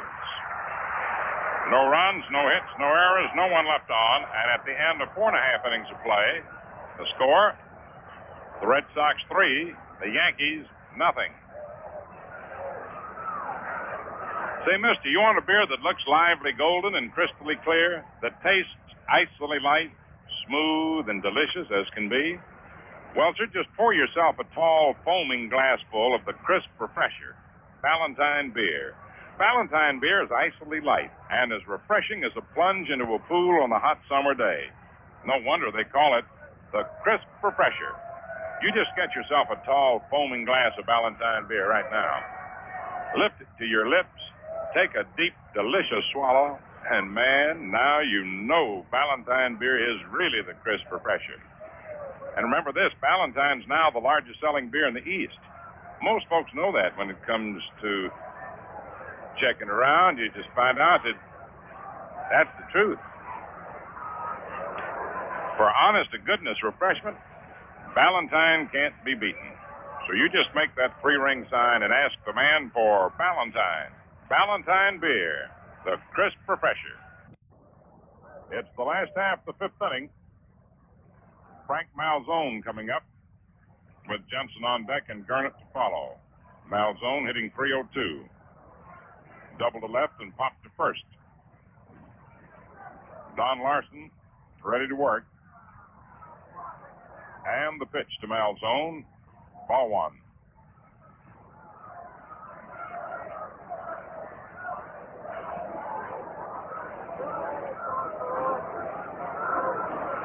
The next delivery, swung on, slow bounder to short. Kubek charges it, throws on to first in time. One away. Jackie Jensen flied to right and popped to short. Hitting .309.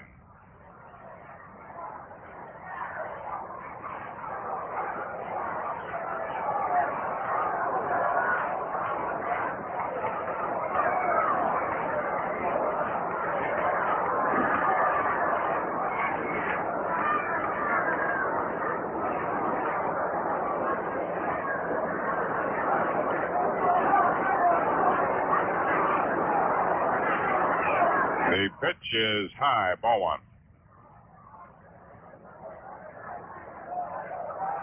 One ball, no strikes.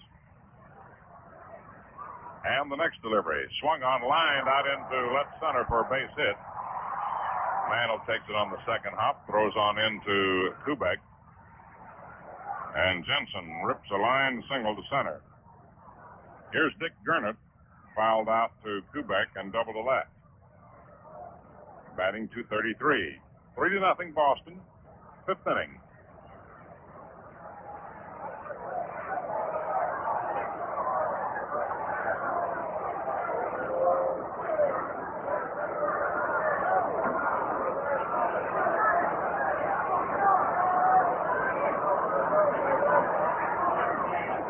Larsen's pitch is into the dirt.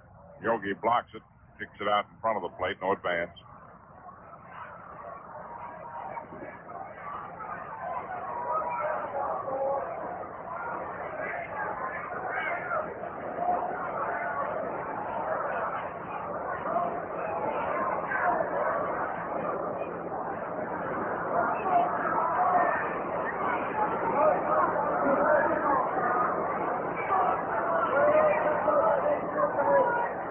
Jackie Jensen on first base with one out. Larsen takes the stretch, check to the runner, throws easily over to first. Jensen's back.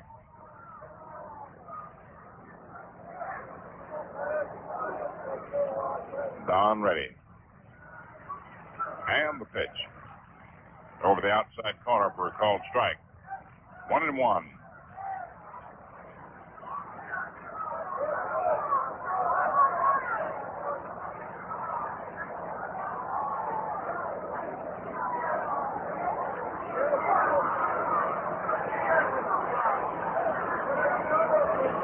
Don sets.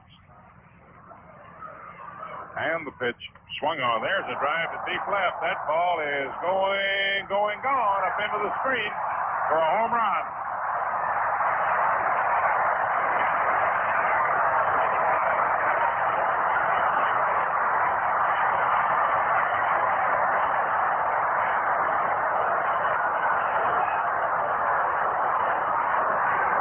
Dick Gernert lines into the screen for his 15th homer and his 53rd and 54th runs batted in, and the Red Sox now lead 5-0.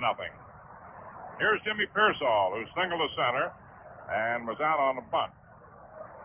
Larsen's pitch is bunted foul, strike one. Dick Gernert laced one up into the screen.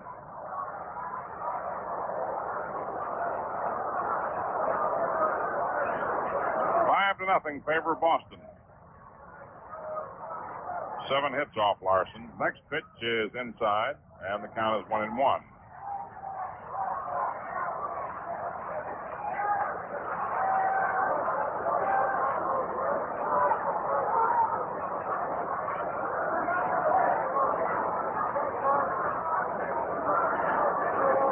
ball, one strike.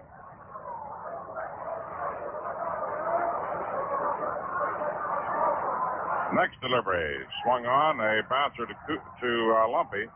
Third baseman throws to Throneberry, and Piersall is retired.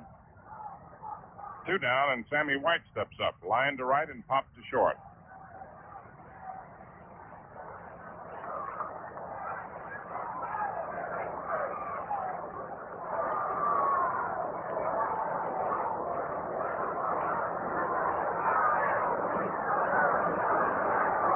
Nothing Boston, 5th inning.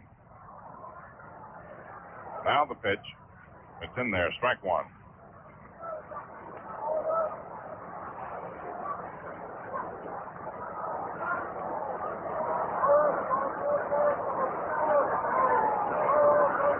Don's next delivery is high, and the count is 1-1.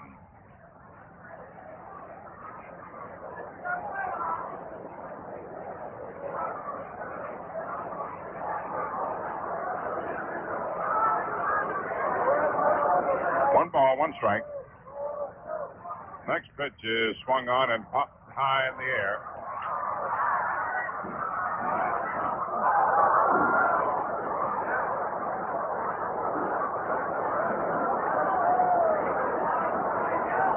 One ball, 2 strikes.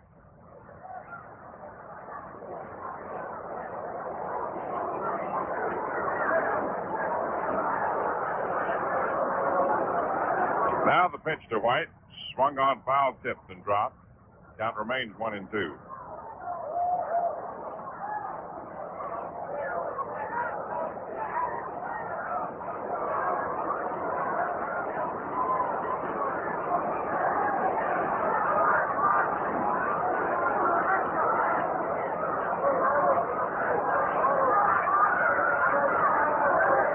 Larsen's next pitch. It's outside. 2-2 the count. 5-0 favor Boston. It's the 5th inning.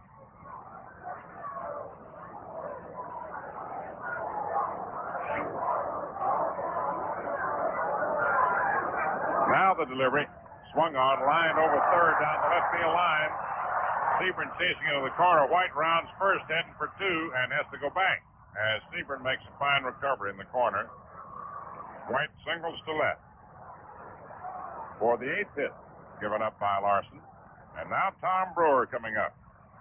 Walk and was safe on a drop fly in short center.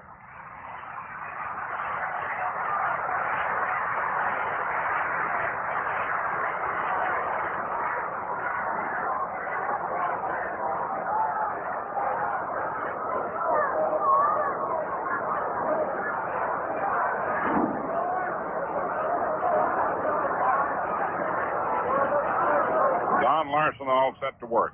The pitch outside, ball 1.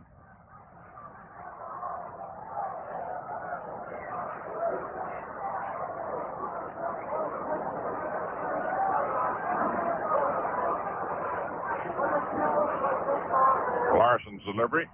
Swung on. There's a drive to deep left field, and that ball is going up against the wall. Here comes White on his way to the plate. Here's the relay into the plate. Kubek throws, and it is not in time. It's a double for Brewer.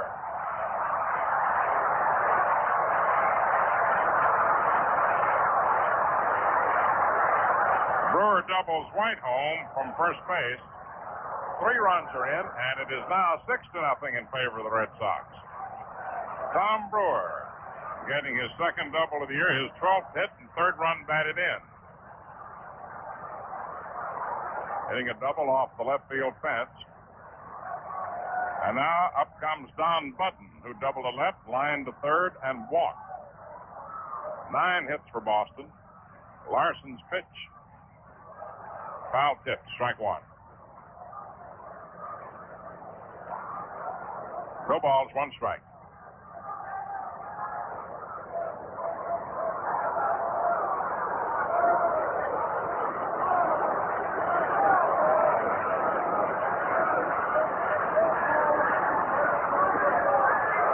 Larsen sets, and the pitch. Swung on, fouled off to the right of the plate, out of play. up onto the roof. A 2-strike count.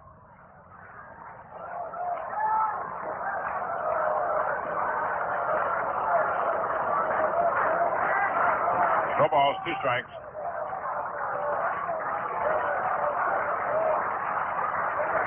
Check to the runner, and the delivery.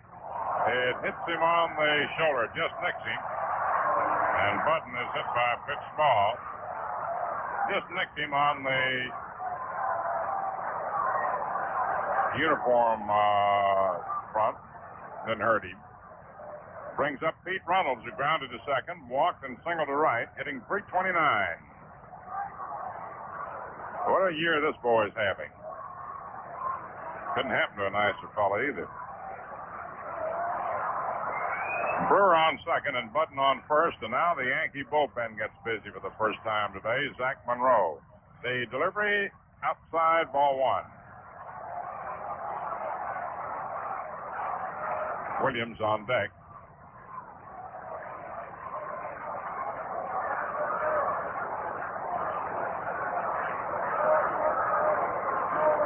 Two on, 2 out, 3 in, 6-0 Boston, 5th inning. Don Larsen ready, pitches, and Runnels takes it high. 2-0.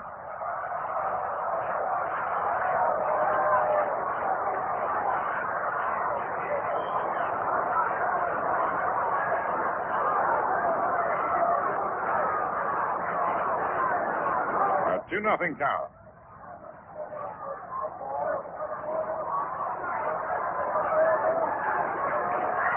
Brewer on second and Buddin on first.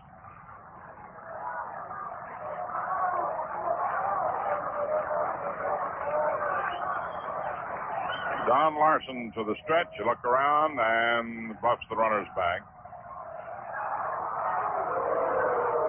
as he stepped off the rubber. Eyes back on. The pitch to Runnels.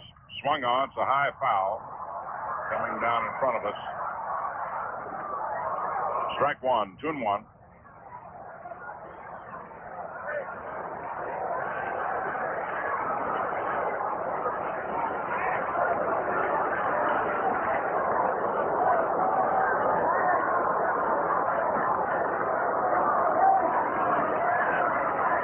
Brewer leading off second, Buddin off first.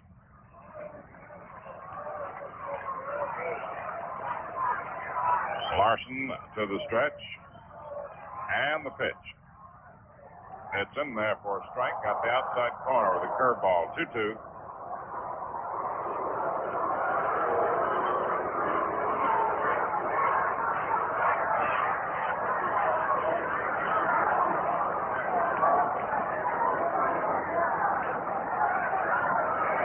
Two balls, 2 strikes, 2 outs, 2 on. Next delivery, change up is swung on and hit right through the middle for a base hit. Here comes Brewer around third to score. Buddin stops at second. And Runnels keeps up his solid hitting, driving in his second run of the game. 41 the season. 4 runs in. That's 7-0 in favor of Boston. And here's Williams, the 9th man to bat in the inning. Ted had a sacrifice fly to left. Hank Bauer up against the barrier for his long drive in the third, popped the second and the 4th, hitting .310.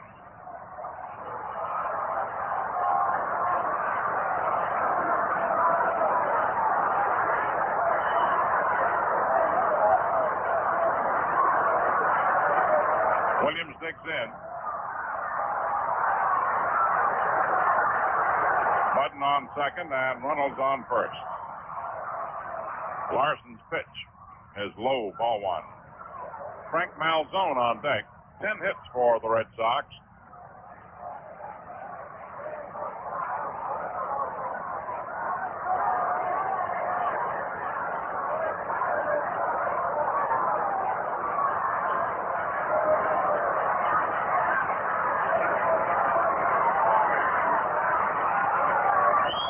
Larsen ready. Pitch to Williams. In there for a strike. Fastball, 1-1.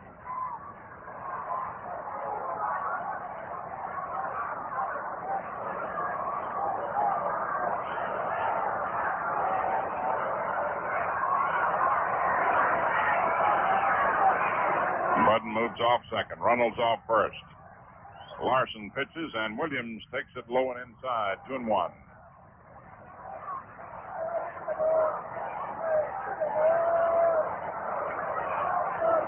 Ted digs in, but Larsen walks in behind the mound for a moment. Turns, touches the rosin bag, comes back up on the hill.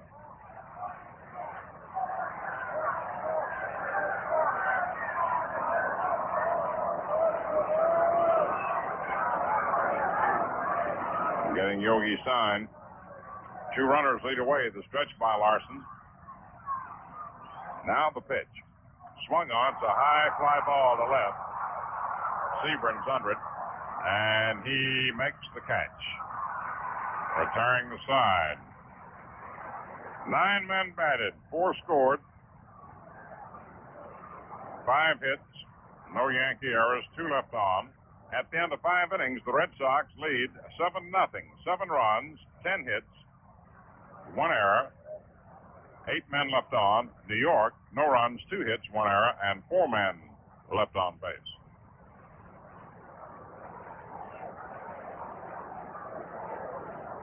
Before we go any further, let's pause 10 seconds for station identification. All Yankee baseball games are brought to you by Ballantine Beer and Ale and Atlantic Gasoline Companies, exclusively in the Capital District over WOKO, 1461st in Albany, New York.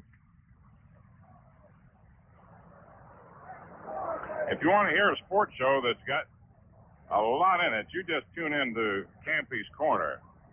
The great Roy Campanella has his own radio show every night, Monday through Friday at 6 p.m. Campy's Corner, heard over in other stations, presented by Ballantine Beer and Ale and Camel and Winston Cigarettes, the same folks who send the Yankee games your way every day, both home and away.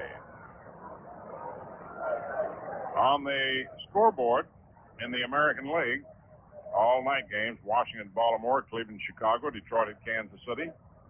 In the National League, Philadelphia at Milwaukee, 1-1. At the end of 3 innings, Simmons and Spahn. Pittsburgh 3, Cincinnati nothing. At the end of 3 innings, Friend for the Pirates. Haddock started for Cincinnati. Schmidt in the second. Frank Thomas homered in the second inning. Chicago at San Francisco, playing a day game starting later. The only game scheduled in the National League. In the first half of the 6th inning, the Red Sox out front by a score of 7-0. For New York, Tony Kubek hitting second in the order, Mantle on deck, and Berra to follow. Tom Brewer in good form. Swings to the windup, round comes the right arm. The pitch to Kubek is a little outside, ball 1.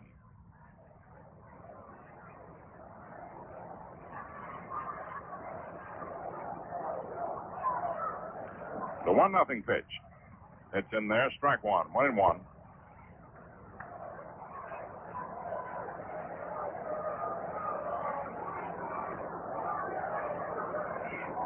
Now the delivery. Swung on and missed. Strike 2. Got him on a slow breaking curve, blowing inside. Tony's hitting 274. The 1-2 pitch. Fastball swung on, fouled off into the stands to the left of the plate.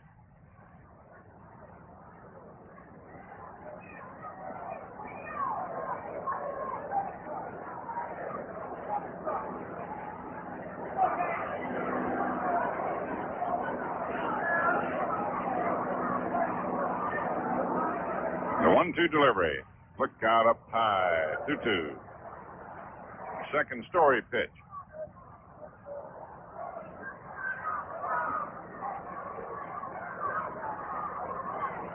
That was up in the balcony. The 2-2 delivery. Changeup is swung on and fouled off up onto the roof.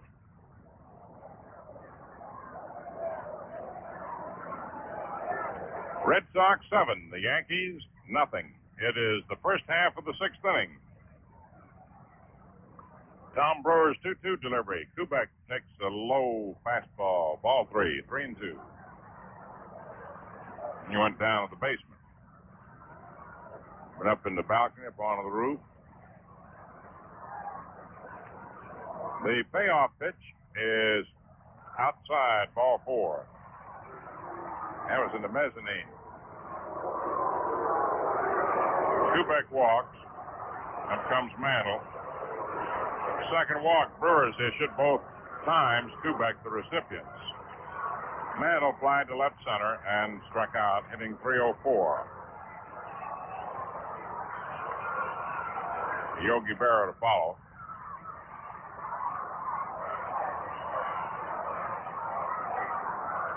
Seven nothing Boston, 6th inning. Tom Brewer's delivery. It's in there for a strike. Breaking pitch.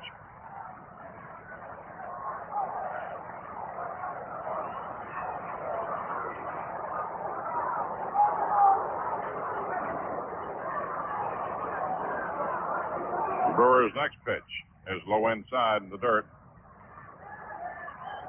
1-1.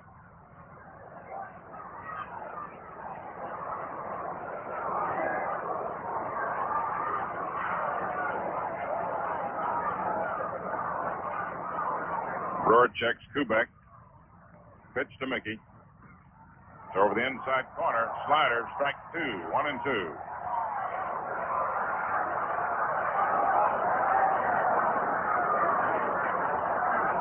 One ball, 2 strikes.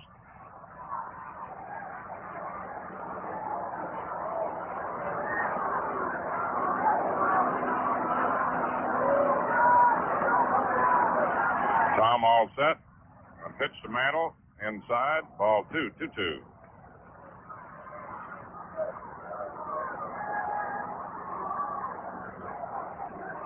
Two balls, 2 strikes.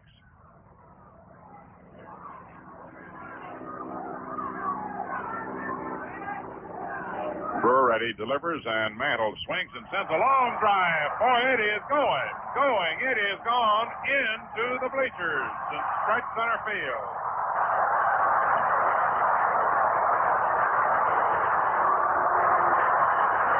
Mickey Mantle getting his 34th homer and 74 runs batted in.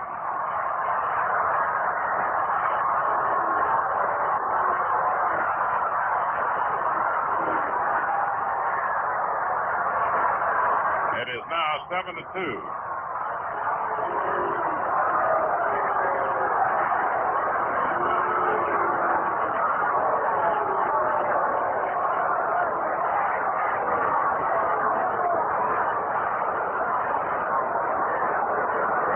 Yogi Berra grounded to second and doubled. And the pitch.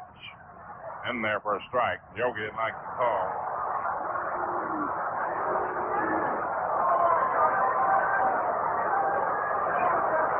Mantle wrapped himself about a 440-foot homer over the bullpens, the dividing line in right center, and about 15, 20 rows up.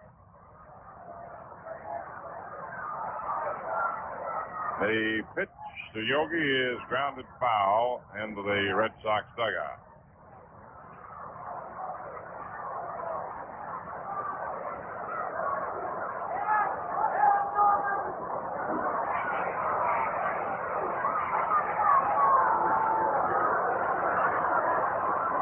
Yogi takes under the dirt.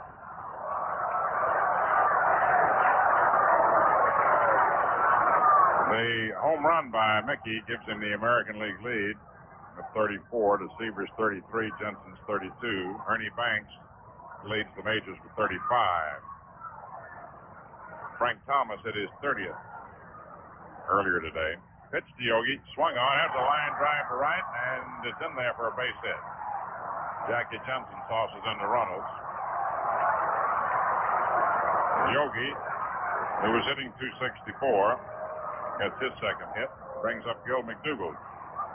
Single to left and sacrificed.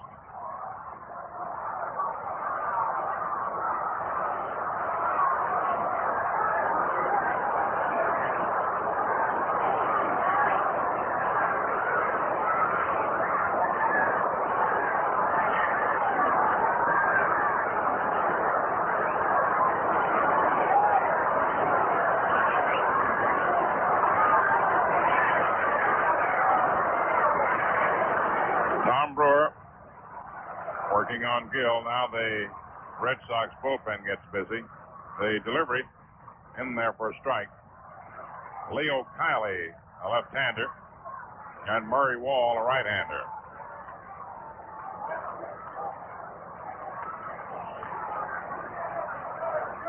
Here's the pitch to Gil. It's low outside.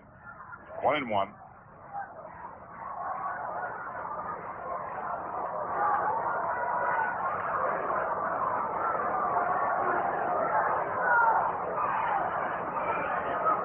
McDougald swings and sends a ground ball to Buddin, over to Runnels for one. Throw to first, double play.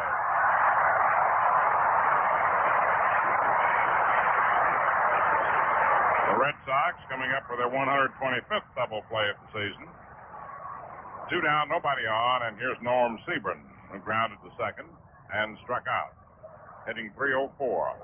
The Red Sox leading by a score of 7-2. It's the 6th inning.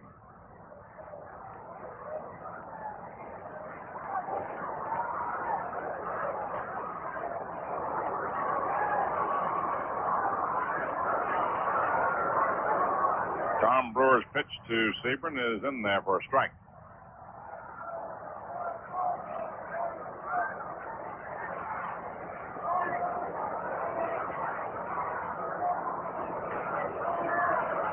One strike pitch.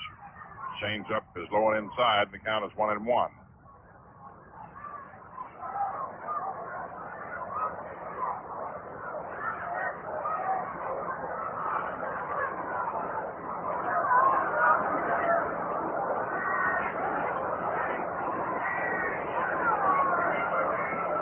Next delivery in tight at the belt. Ball 2, 2-1.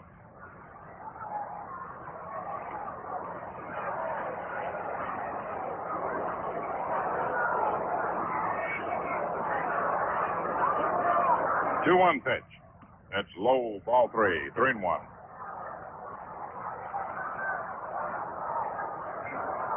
Tom Brewer from South Carolina. As a rule through the years, Brewer's had trouble with New York. He's a pitcher with good stuff. The 3-1 delivery. Swung on, a ground ball hit. Backhanded by Gernert. The throw to Brewer in time, and a beautiful play.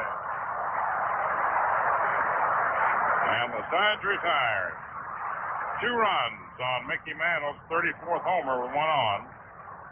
2 hits, no errors, and no one left on. At the end of 5.5 innings of play, the Red Sox 7, the Yankees 2. Here's a song about Ballantine beer, the crisp refresher. To be crisp, a beer must be icily light. Icily light. Smooth and delicious, precisely right. Precisely right. Dively golden, crystally clear, the crisp refresher. Crisp refresher. Ballantine beer. Hey, get your cognac. Hey, get your Ballantine. Hey, get your cold beer. Get your ice cold Ballantine beer. Ballantine beer is now the largest selling beer in the East. You might know a beer so fine would be made by P. Ballantine and Sons, Newark, New Jersey. Frank Malzone leading off in the last of the 6th inning. Takes a curveball over the outside corner. Strike 1. Malzone doubled, popped to first, and grounded to short. The right-hand batter lines this one deep to left field, and it is up against the wall. Siebern plays the rebound and whips his throw into McDougald. A foot short of being a homer. Towards the single.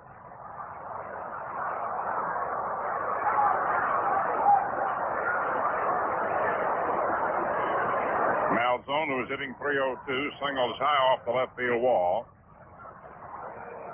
Here's Jackie Jensen, flied to right, popped to short, and single to center. And Casey's coming out of the dugout. With Zach Monroe warming up.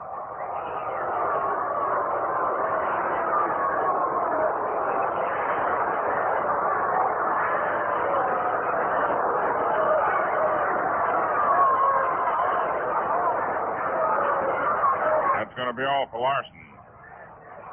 Went 5 innings plus, giving up 11 hits.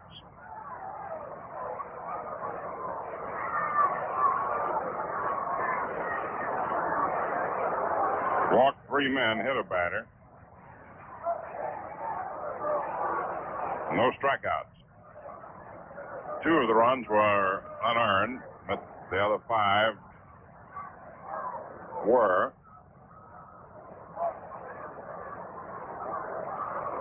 And Zach Monroe is coming in.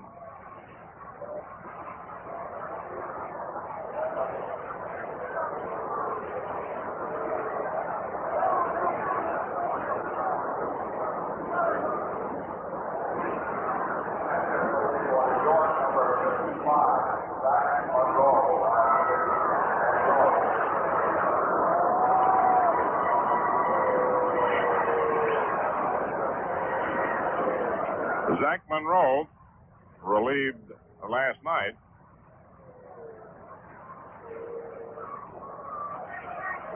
Coming in for the 14th time this year since he was called up from Denver. He started 4 games, a 2-1 record, 0-0 against the Red Sox. A hand for Larsen.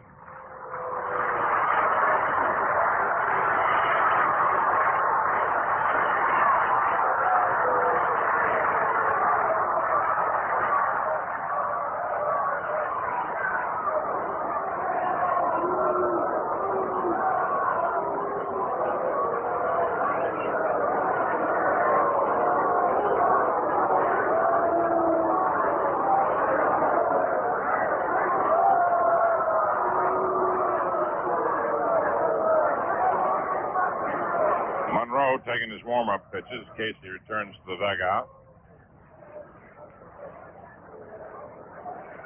Final game of the series tomorrow afternoon at 2 o'clock. We'll be on there at 1:55.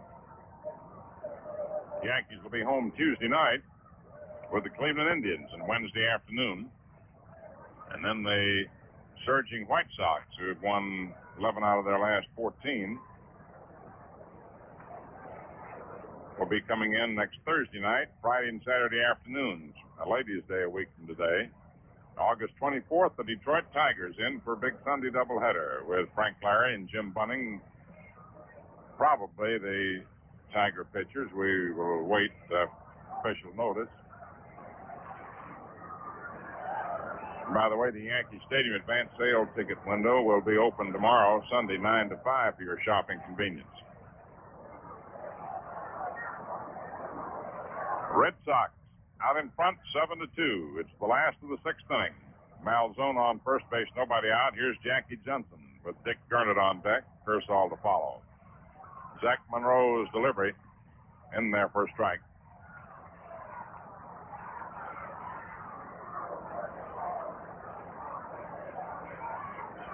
Jensen hitting .311.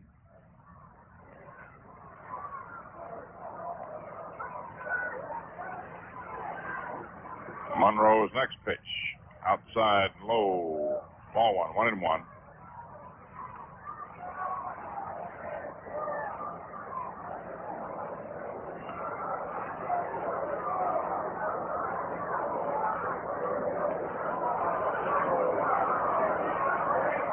One ball, 1 strike. And the next pitch, it's over, strike 2, 1-2, palm ball.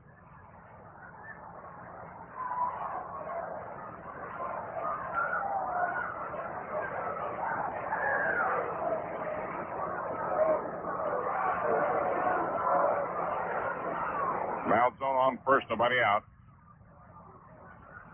Monroe into the stretch. And the pitch. Low outside, 2-2.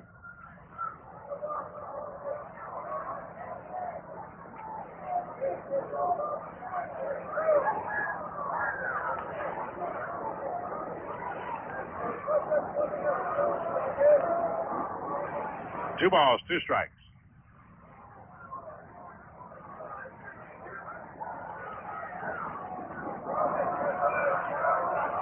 Now the pitch.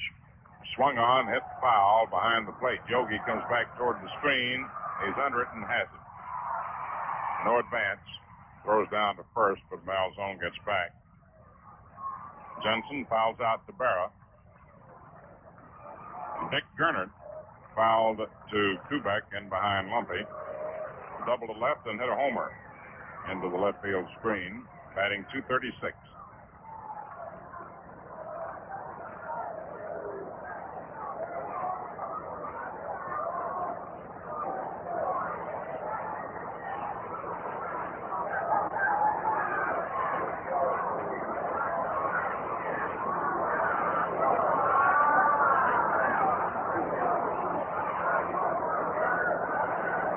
Zach delivers to Gernert outside, ball one.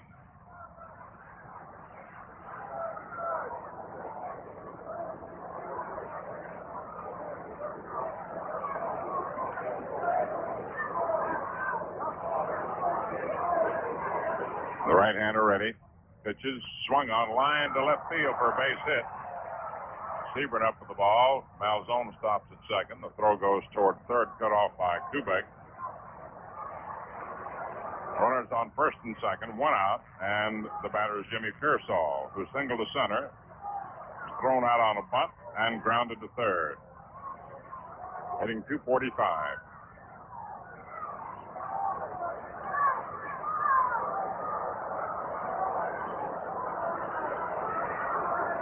Twelve hits for Boston.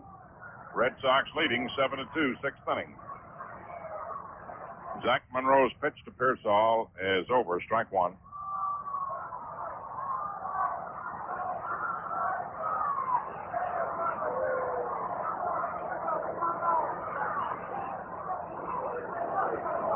No balls, one strike. Malzone leads away from second, Gernert from first. Monroe's pitch swung on, fouled off to the right of the plate, out of play up onto the roof.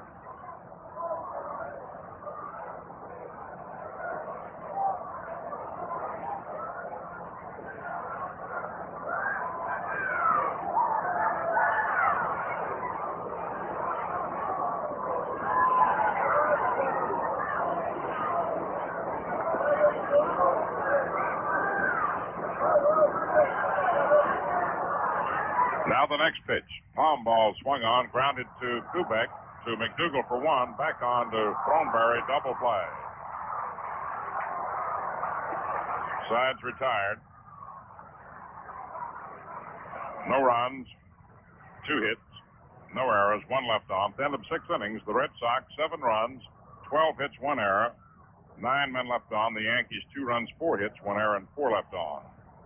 All other games in the American League tonight: Washington, Baltimore, Cleveland, Chicago, Detroit at Kansas City. In the National League, Philadelphia at Milwaukee, 1-1 at the end of 4.5 innings.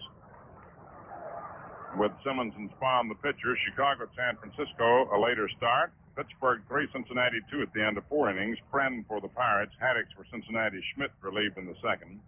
Frank Thomas homered in the second for the Pirates, his 30th. Robinson in the fourth with 1 on for Cincinnati, in the only game scheduled in the National League.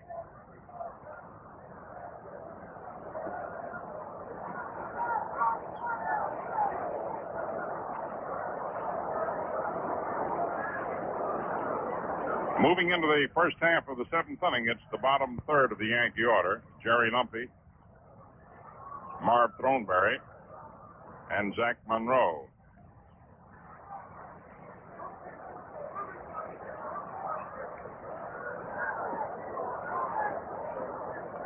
Art Ditmar and Ike DeLocke are the probable pitchers for tomorrow's series finale. The Yankees will be home Tuesday night with the Cleveland Indians.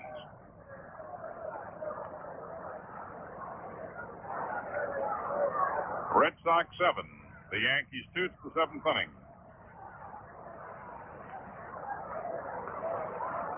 Tom Brewer swings to the windup, and the pitch. Swung on, hit back to the box by Lumpe. Brewer throws over to first to Gernert, 1 away. And Jerry was hitting .279. Here's Marv Throneberry batting .219, grounded to second and first. Nothing for 2.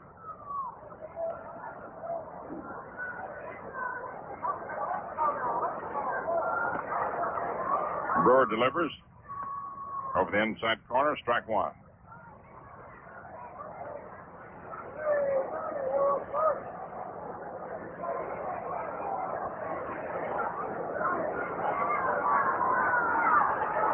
The right-hander throws. Throneberry takes high. 1-1.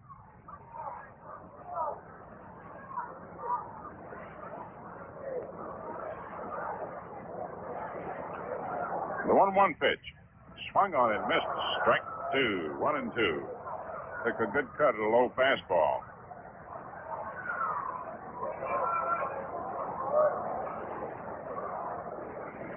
Weather's cooled off today. The pitch to Throneberry is low and inside, and the count is 2-2.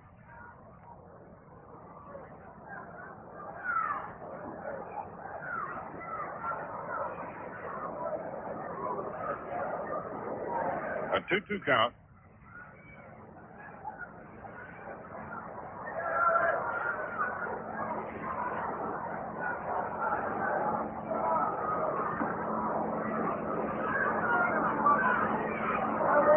The 2-2 pitch. High, ball three. 3-2.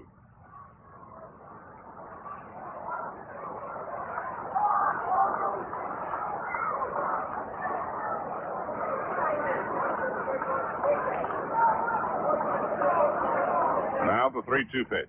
Swung on and missed. Strike three. Got him pulling the string on him. 2 outs, and Zach Monroe is due to bat. Nobody warming up. Monroe is coming up.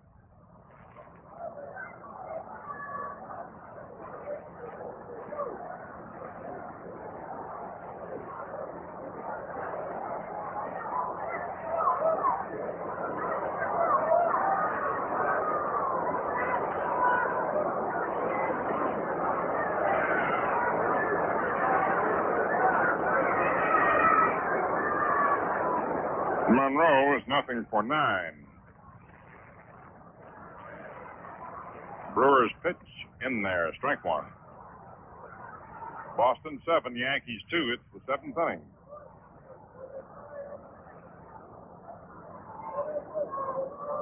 Next delivery is low outside, 1-1.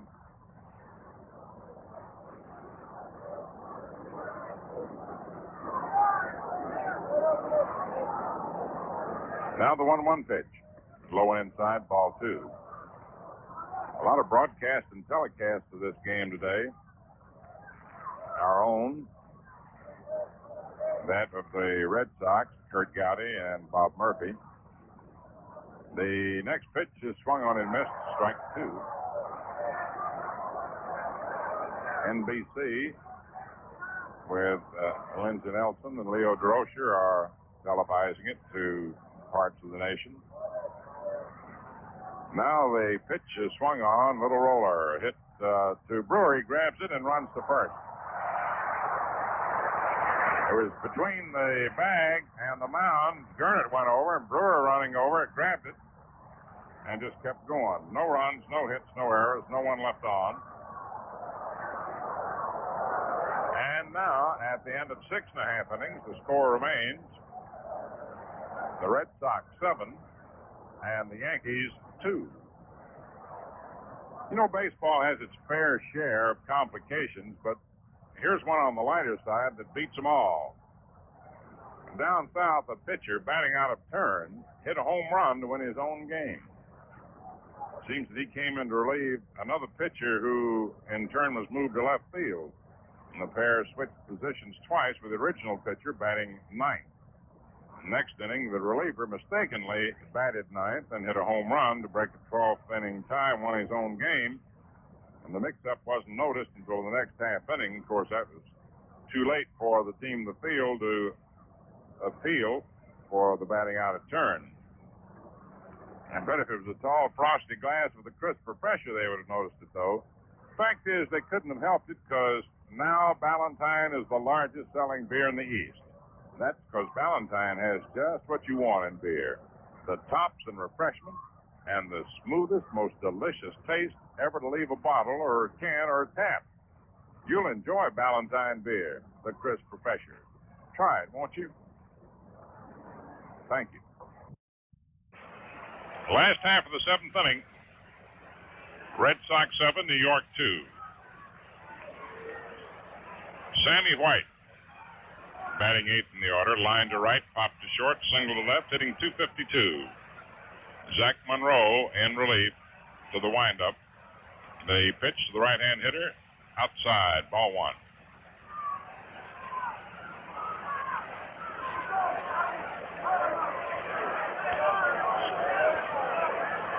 The 1-0 pitch.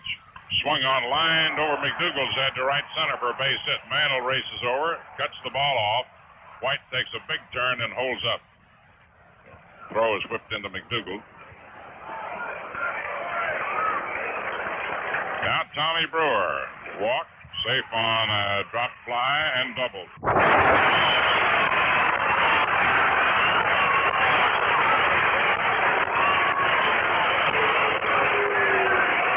Brewer hitting .207. Don Buddin on deck.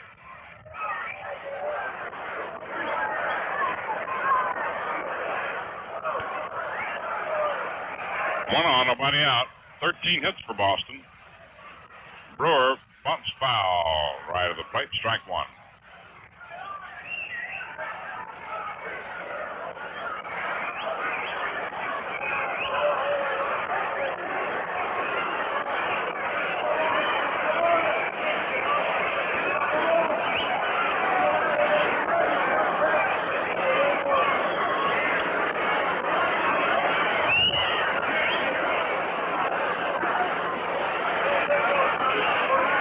Delivery is foul tip. Hits Yogi's hand. Strike two.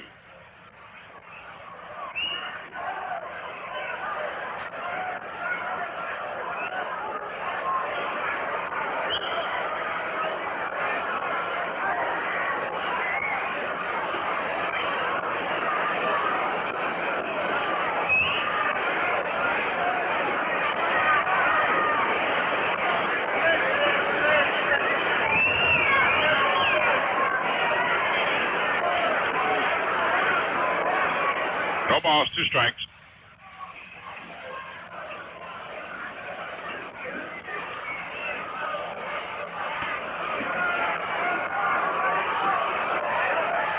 Monroe's pitch is low. Ball one, 1-2.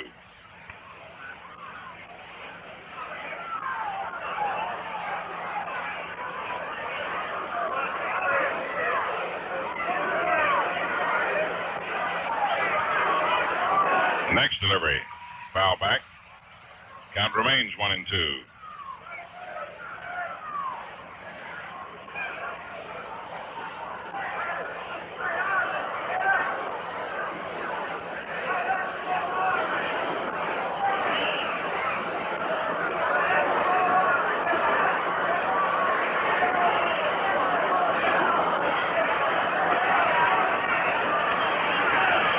Next pitch is swung on and hit off the foot of Brewer. It rolls down to Lumpe. He starts a play over to second, but it was a foul ball.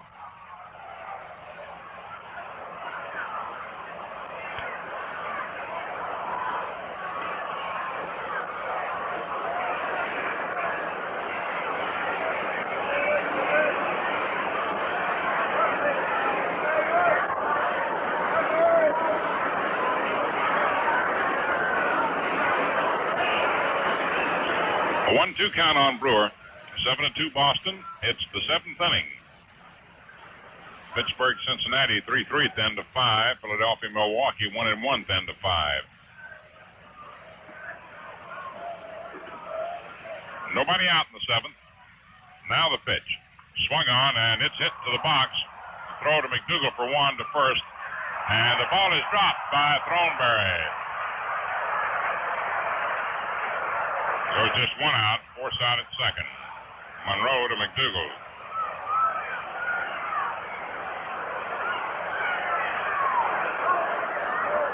One on, one out. The batter now is Don Buddin. Double to left, line to third, walked, and was hit by a pitched ball.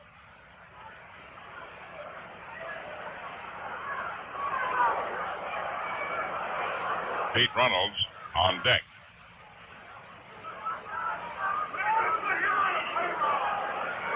Zach Monroe checks his runner. The pitch swung on, line to Throneberry, steps on first, and the side's retired.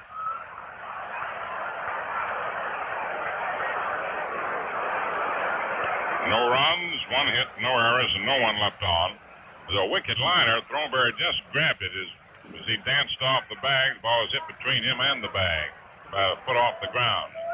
At the end of 7 innings, the Red Sox 7 runs, 13 hits, 1 error, 9 left on. The Yankees 2 runs, 4 hits, 1 error, and 4 left on. Phil Rizzuto's coming on over to finish up as we switch back to TV.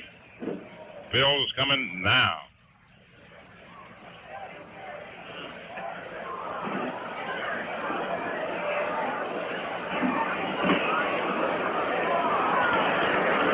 Well, here we are back on the radio side. Happy Durkin still got his sunglasses on, even though the sun's been in all day. Hank Bauer steps into the batter's box, leading off for the Yankees here in the top of the 8th. The Red Sox leading 7-2. The pitch to Bauer is lined over third base down the left field line. Hank around first base. He's heading for second, and he's in there easily with a stand-up double. Hit number 5 off Brewer. Tony Kubek to be the batter. And say, fans, you know how refreshing a walk through the woods can be? Well, that's the kind of refreshment you get with Ballantine beer, the crisp refresher. Enjoy the largest selling beer in the East soon.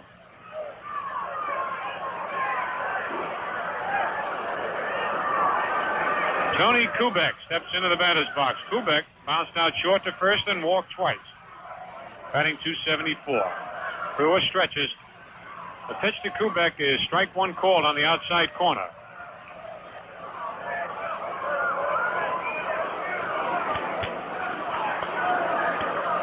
Bauer got his 18th double of the year. Pitch to Kubek is fouled at the plate. Strike 2. And while they're getting a new ball in play, we pause for station identification.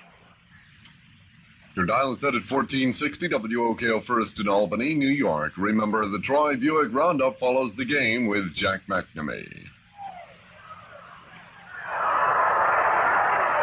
Kubek swings at a low curve ball, doesn't get it. Strike 3. And that's strikeout number 4 for Brewer, and here comes Mickey Mantle. Mickey fly to left field, struck out and homered deep into the right center field bleachers for his 34th homer of the year. Mantle now batting .306.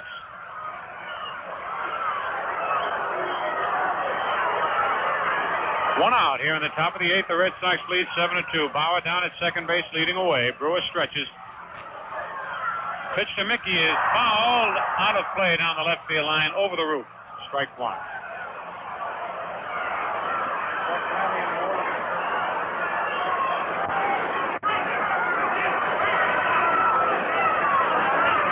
One strike on Mickey, 1 out.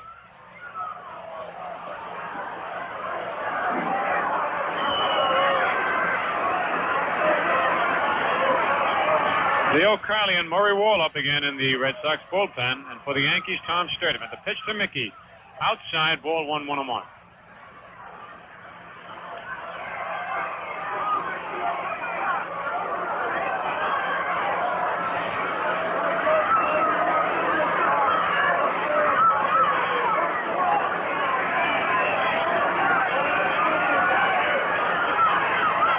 Brewer stretches. The pitch way outside, ball 2, 2-1.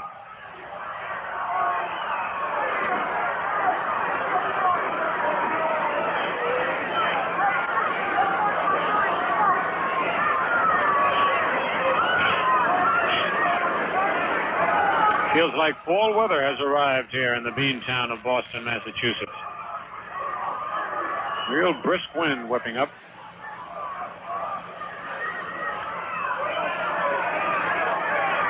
Here's the stretch by Brewer. The pitch is just outside, ball 3, 3-1. Sammy White flips the ball up in the air, drops it, picks it up, throws it back to the mound. Sammy thought that ball had the corner.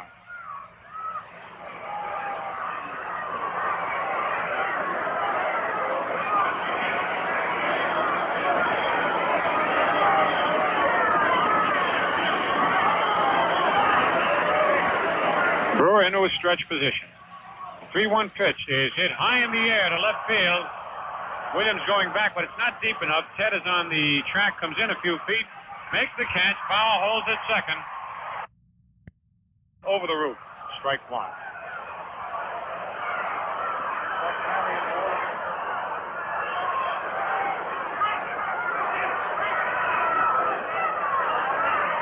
One strike on Mickey, one out.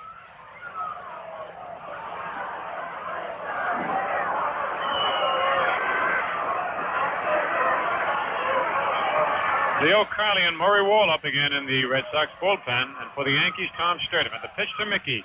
Outside, ball 1-1-1.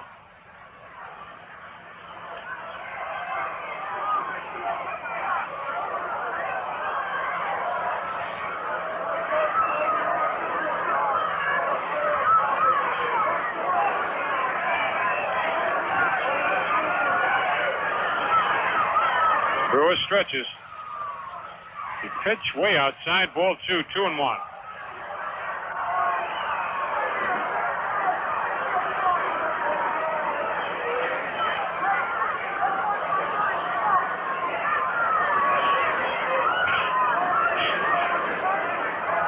Feels like fall weather has arrived here in the bean town of Boston, Massachusetts. Real brisk wind whipping up.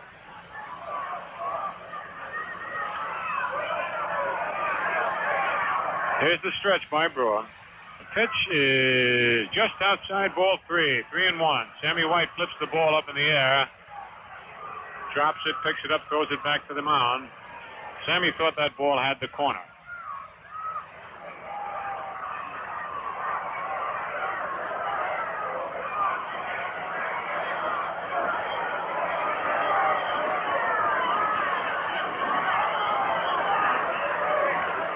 Brewer into a stretch position.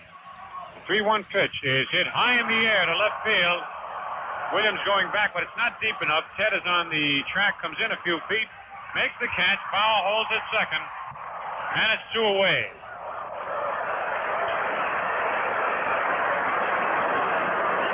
Two away, and here comes Yogi Berra.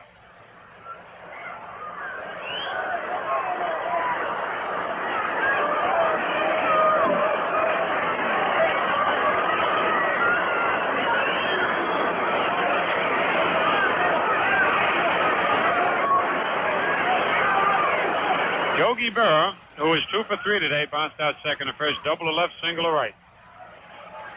Yogs batting .267. The official paid attendance, 24,925. Pitch to Yogi. Ball 1 just below the knees.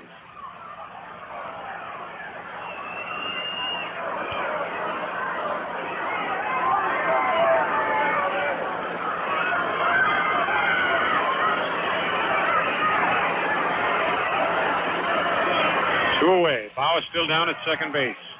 Led off the inning with a double. The pitch to Yogi is fouled to our left and out of play. And off the top of the roof down the lower deck. Nice catch. The fellow's shaking his hands down there that caught that ball. It caromed off the top of the Skyview seats down into the lower box seats. 1 ball, 1 strike on Yogi.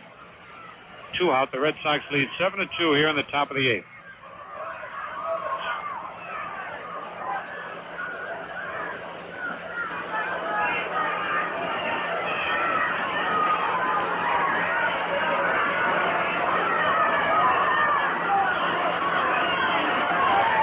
Brewer stretches. Bauer leads off second. The pitch to Yogi outside. Ball 2, 2-1.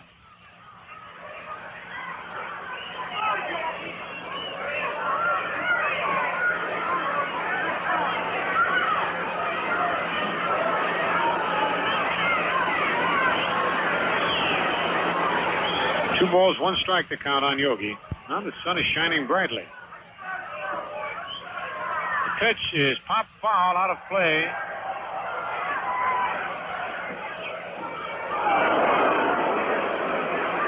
Right up by Tom Yorkie, Bucky Harris, and Joe Cronin. Johnny Murphy.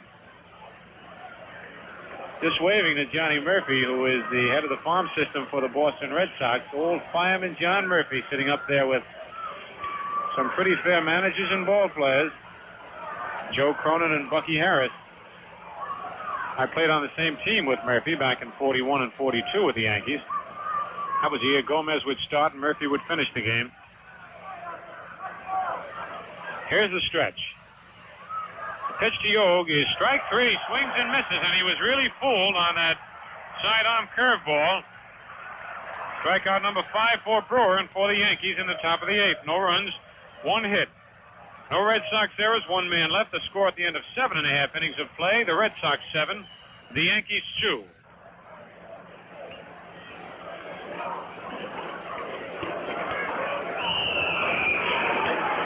Pete Runnels, who's having himself another good day at the expense of the Yankees. He's 2 for 3, bounced out second to first, walked, single to right and single to center. He's driven in 2 runs. Pete batting .331. We're in the bottom of the 8th inning with the Red Sox leading 7-2. On deck, Ted Williams.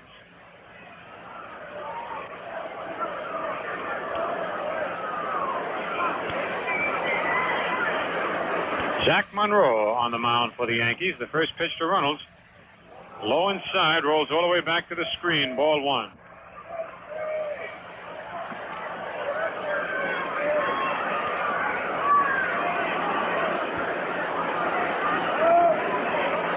The windup and the pitch high inside, and Runnels hits the dirt. 2-0 on Pete. Kicks dirt all over the home plate, and plate umpire Frank Umont has to dust it off.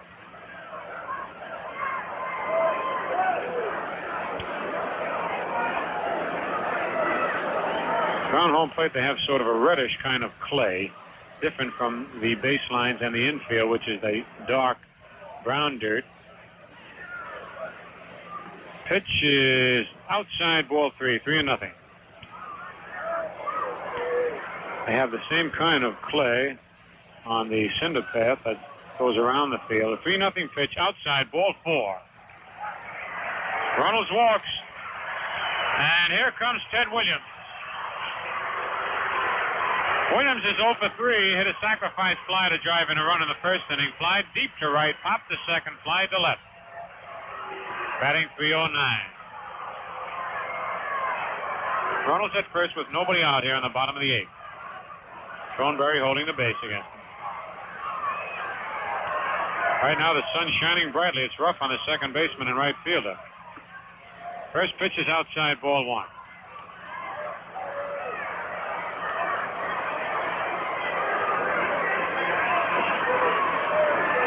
Here's the stretch. Farm ball is outside, ball 2, 2-0.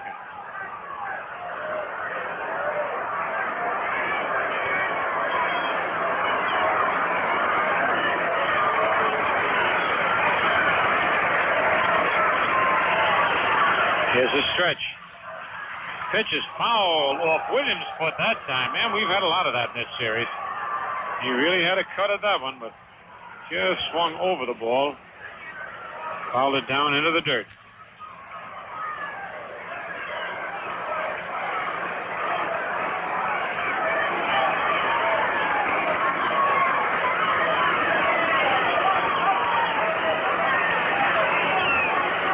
Monroe stretches. Runnels leading off first. Farm ball is outside and low, ball 3. 3-1.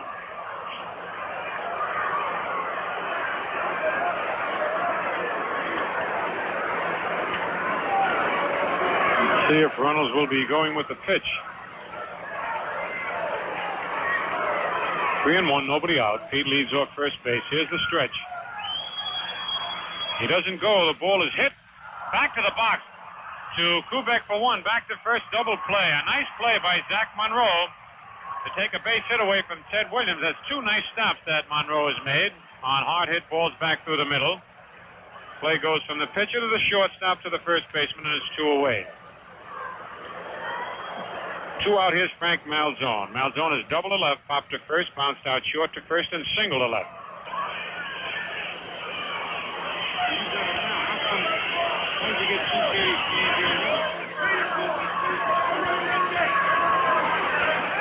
A high hopper down third, and it's a fair ball. It's a base hit for Malzone, his third of the day. A swinging bunt that stopped halfway between home and third. Lumpe picked it up, couldn't make a play. That's a base hit. Malzone's third, and the Red Sox 14th of the afternoon.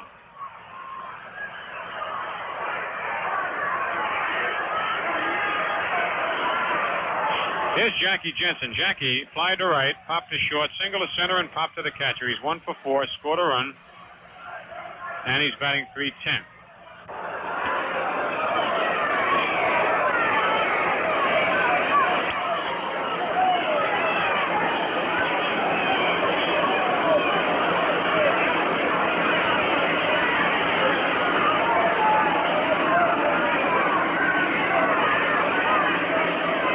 The pitch is lined into right field, a base hit. As Malzone around second, heading for third. Bauer up with the ball, has to fire it back to McDougald. And the Red Sox have runners on first and third as Jensen punches a base hit to right field. 2 out, and the batter, Dick Gernert. Gernert's 3 for 4, popped to short, double to left, homered, high in the screen, and single to left. He scored twice, driven in 2 runs, batting .238.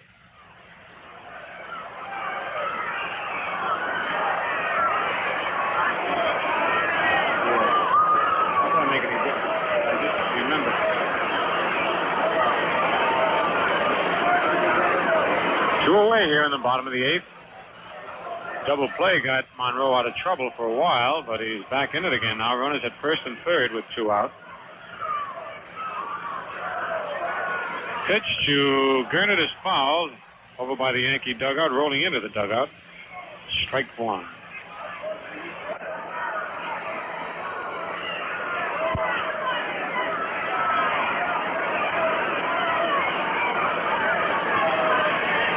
Monroe sets again. The ball is lined into left. No, Kubek makes a beautiful backhanded catch going towards left field. It looked like almost another base hit for Gernert, but a nice play by Kubek. Retires the side for the Yankees. Red Sox, rather, in the bottom of the 8th. No runs, 2 base hits. No Yankee errors and 1 man left on base. 2 men left on base. Score at the end of 8 full innings, the Red Sox 7 and the Yankees 2. Well, the Yankees need 5 to tie and 6 to go ahead here. We're in the top of the 9th. Gil McDougald, who single to left, sacrificed and hit into a double play, the batter. Gil batting .261. 7-2 in favor of the Red Sox.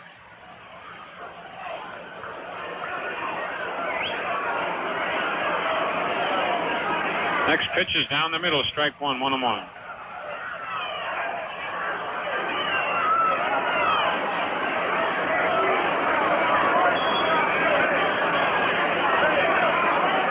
The 1-1 pitch is hit on the ground. Malzone can't get it. Buddin can't get it. It's a base hit out to left field.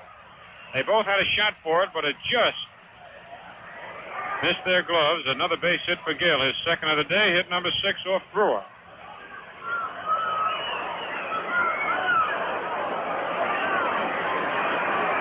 And that'll bring up Norm Siebern. Siebern hit into a force play, struck out and bounced out to first base. Batting .303. The pitch to Siebern is swung at and missed, strike 1.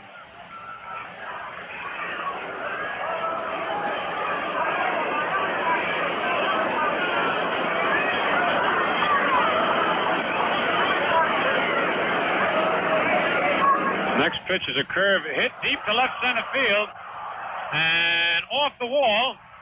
Here's McDougald around second, heading for third. Siebern slides into second with a double. A long line drive to left center field.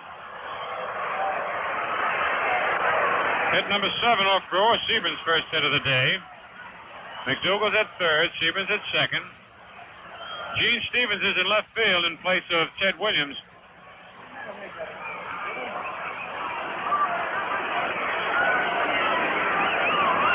Nobody out. Runners at second and third. The Red Sox lead 7-2. We're in the top of the ninth.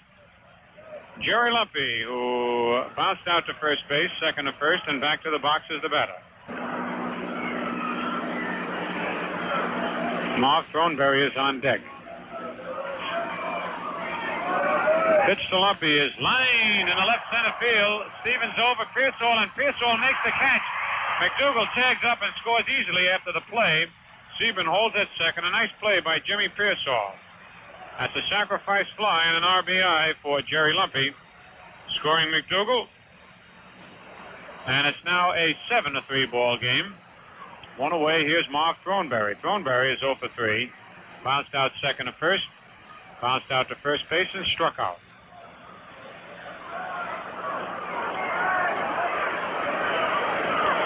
Siebern at second base. Enos Slaughter is on deck now, swinging 2 bats. Brewer stretches. The pitch is outside, ball 1. Enos Slaughter, who's been doing a terrific job in the pinch hitting role.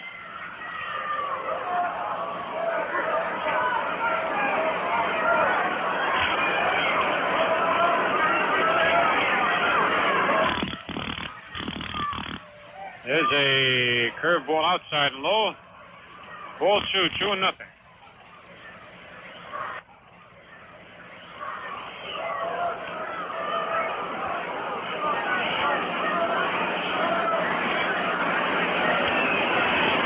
Nothing in 2, rather 2 balls and no strikes on Throneberry. The stretch, the pitch. He lines a base hit in the right field. Siebern coming around third. And he'll come on to score as Jensen's throw comes into second base, and it's now a 7-4 ball game. As Throneberry gets his first base hit of the afternoon. Hit number 8 off Brewer. And Enos Slaughter is coming on to bat for Zach Monroe. Slaughter is batting .340, 2 doubles, 1 triple, 4 homers, 15 runs batted in.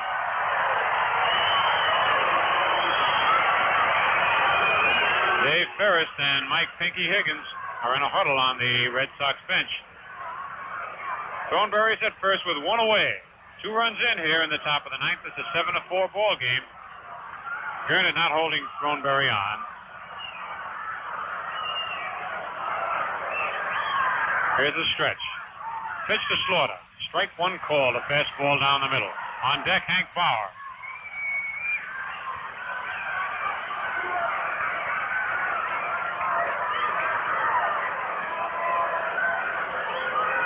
Pitch is strike 2 call, a curveball on the outside corner.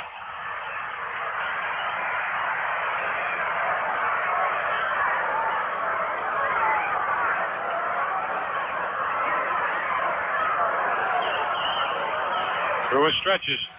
Pitch is popped down the left field line, but curving foul back into the seats out of play.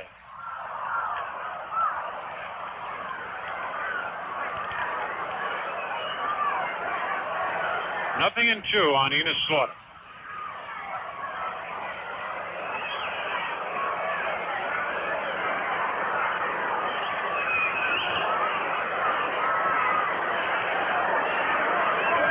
Marv Throneberry leading off first base.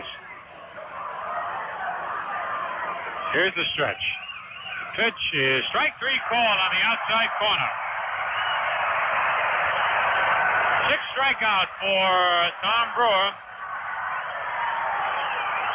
Enos Slaughter called out on strikes. One of the few times we've seen that happen. Old Eno taking a called 3rd strike. He's got a very good eye up at the plate. And as Hank Bauer starts for the plate, Bill Skowron comes on to bat for Bauer. Hank was 1 for 4. He had a double while he was in there. And Bill Skowron comes on. Skowron is batting .293. Has 19 doubles, 3 triples, 12 homers, 63 runs batted in. The Yankees down to their last out. They trailed 7-4 here in the top of the ninth. Throneberry's at first.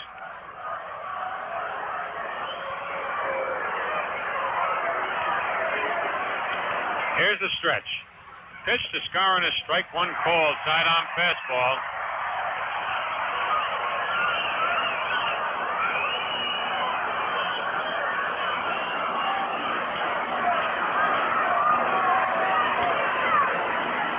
Brewer stretches again. The pitch is hit on the ground to shortstop. Scarron can't run. Buddin flips easily to first base. Moose limping. The ball game is over. The Red Sox win it 7-4.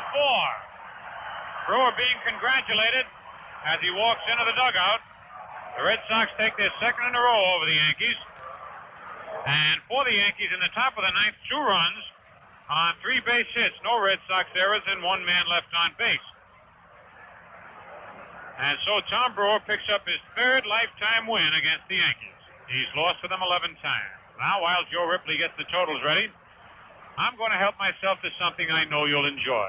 The crisp refresher Ballantine beer. Icily light, smooth and delicious as a beer can be. That's Ballantine. Now the largest selling beer in the East.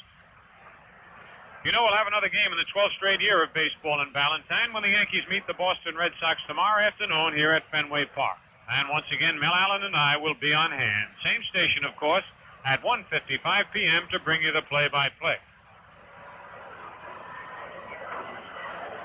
Here are the totals for the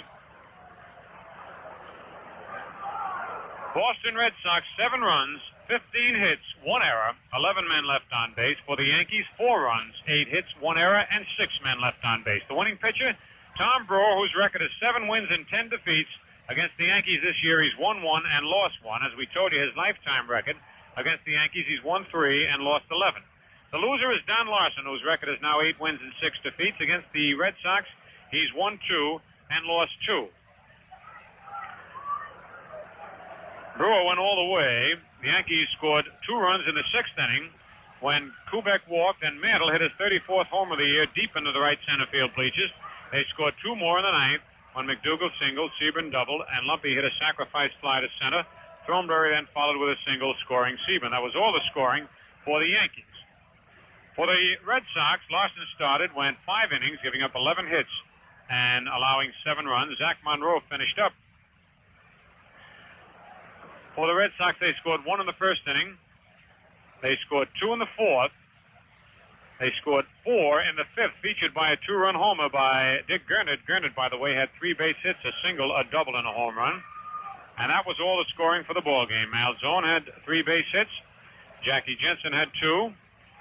Brewer drove in a run and scored a run, helping his own cause. And Pete Runnels, the league leading hitter, was 2 for 3 on the day, finished the day batting .331. So we have another big ball game tomorrow.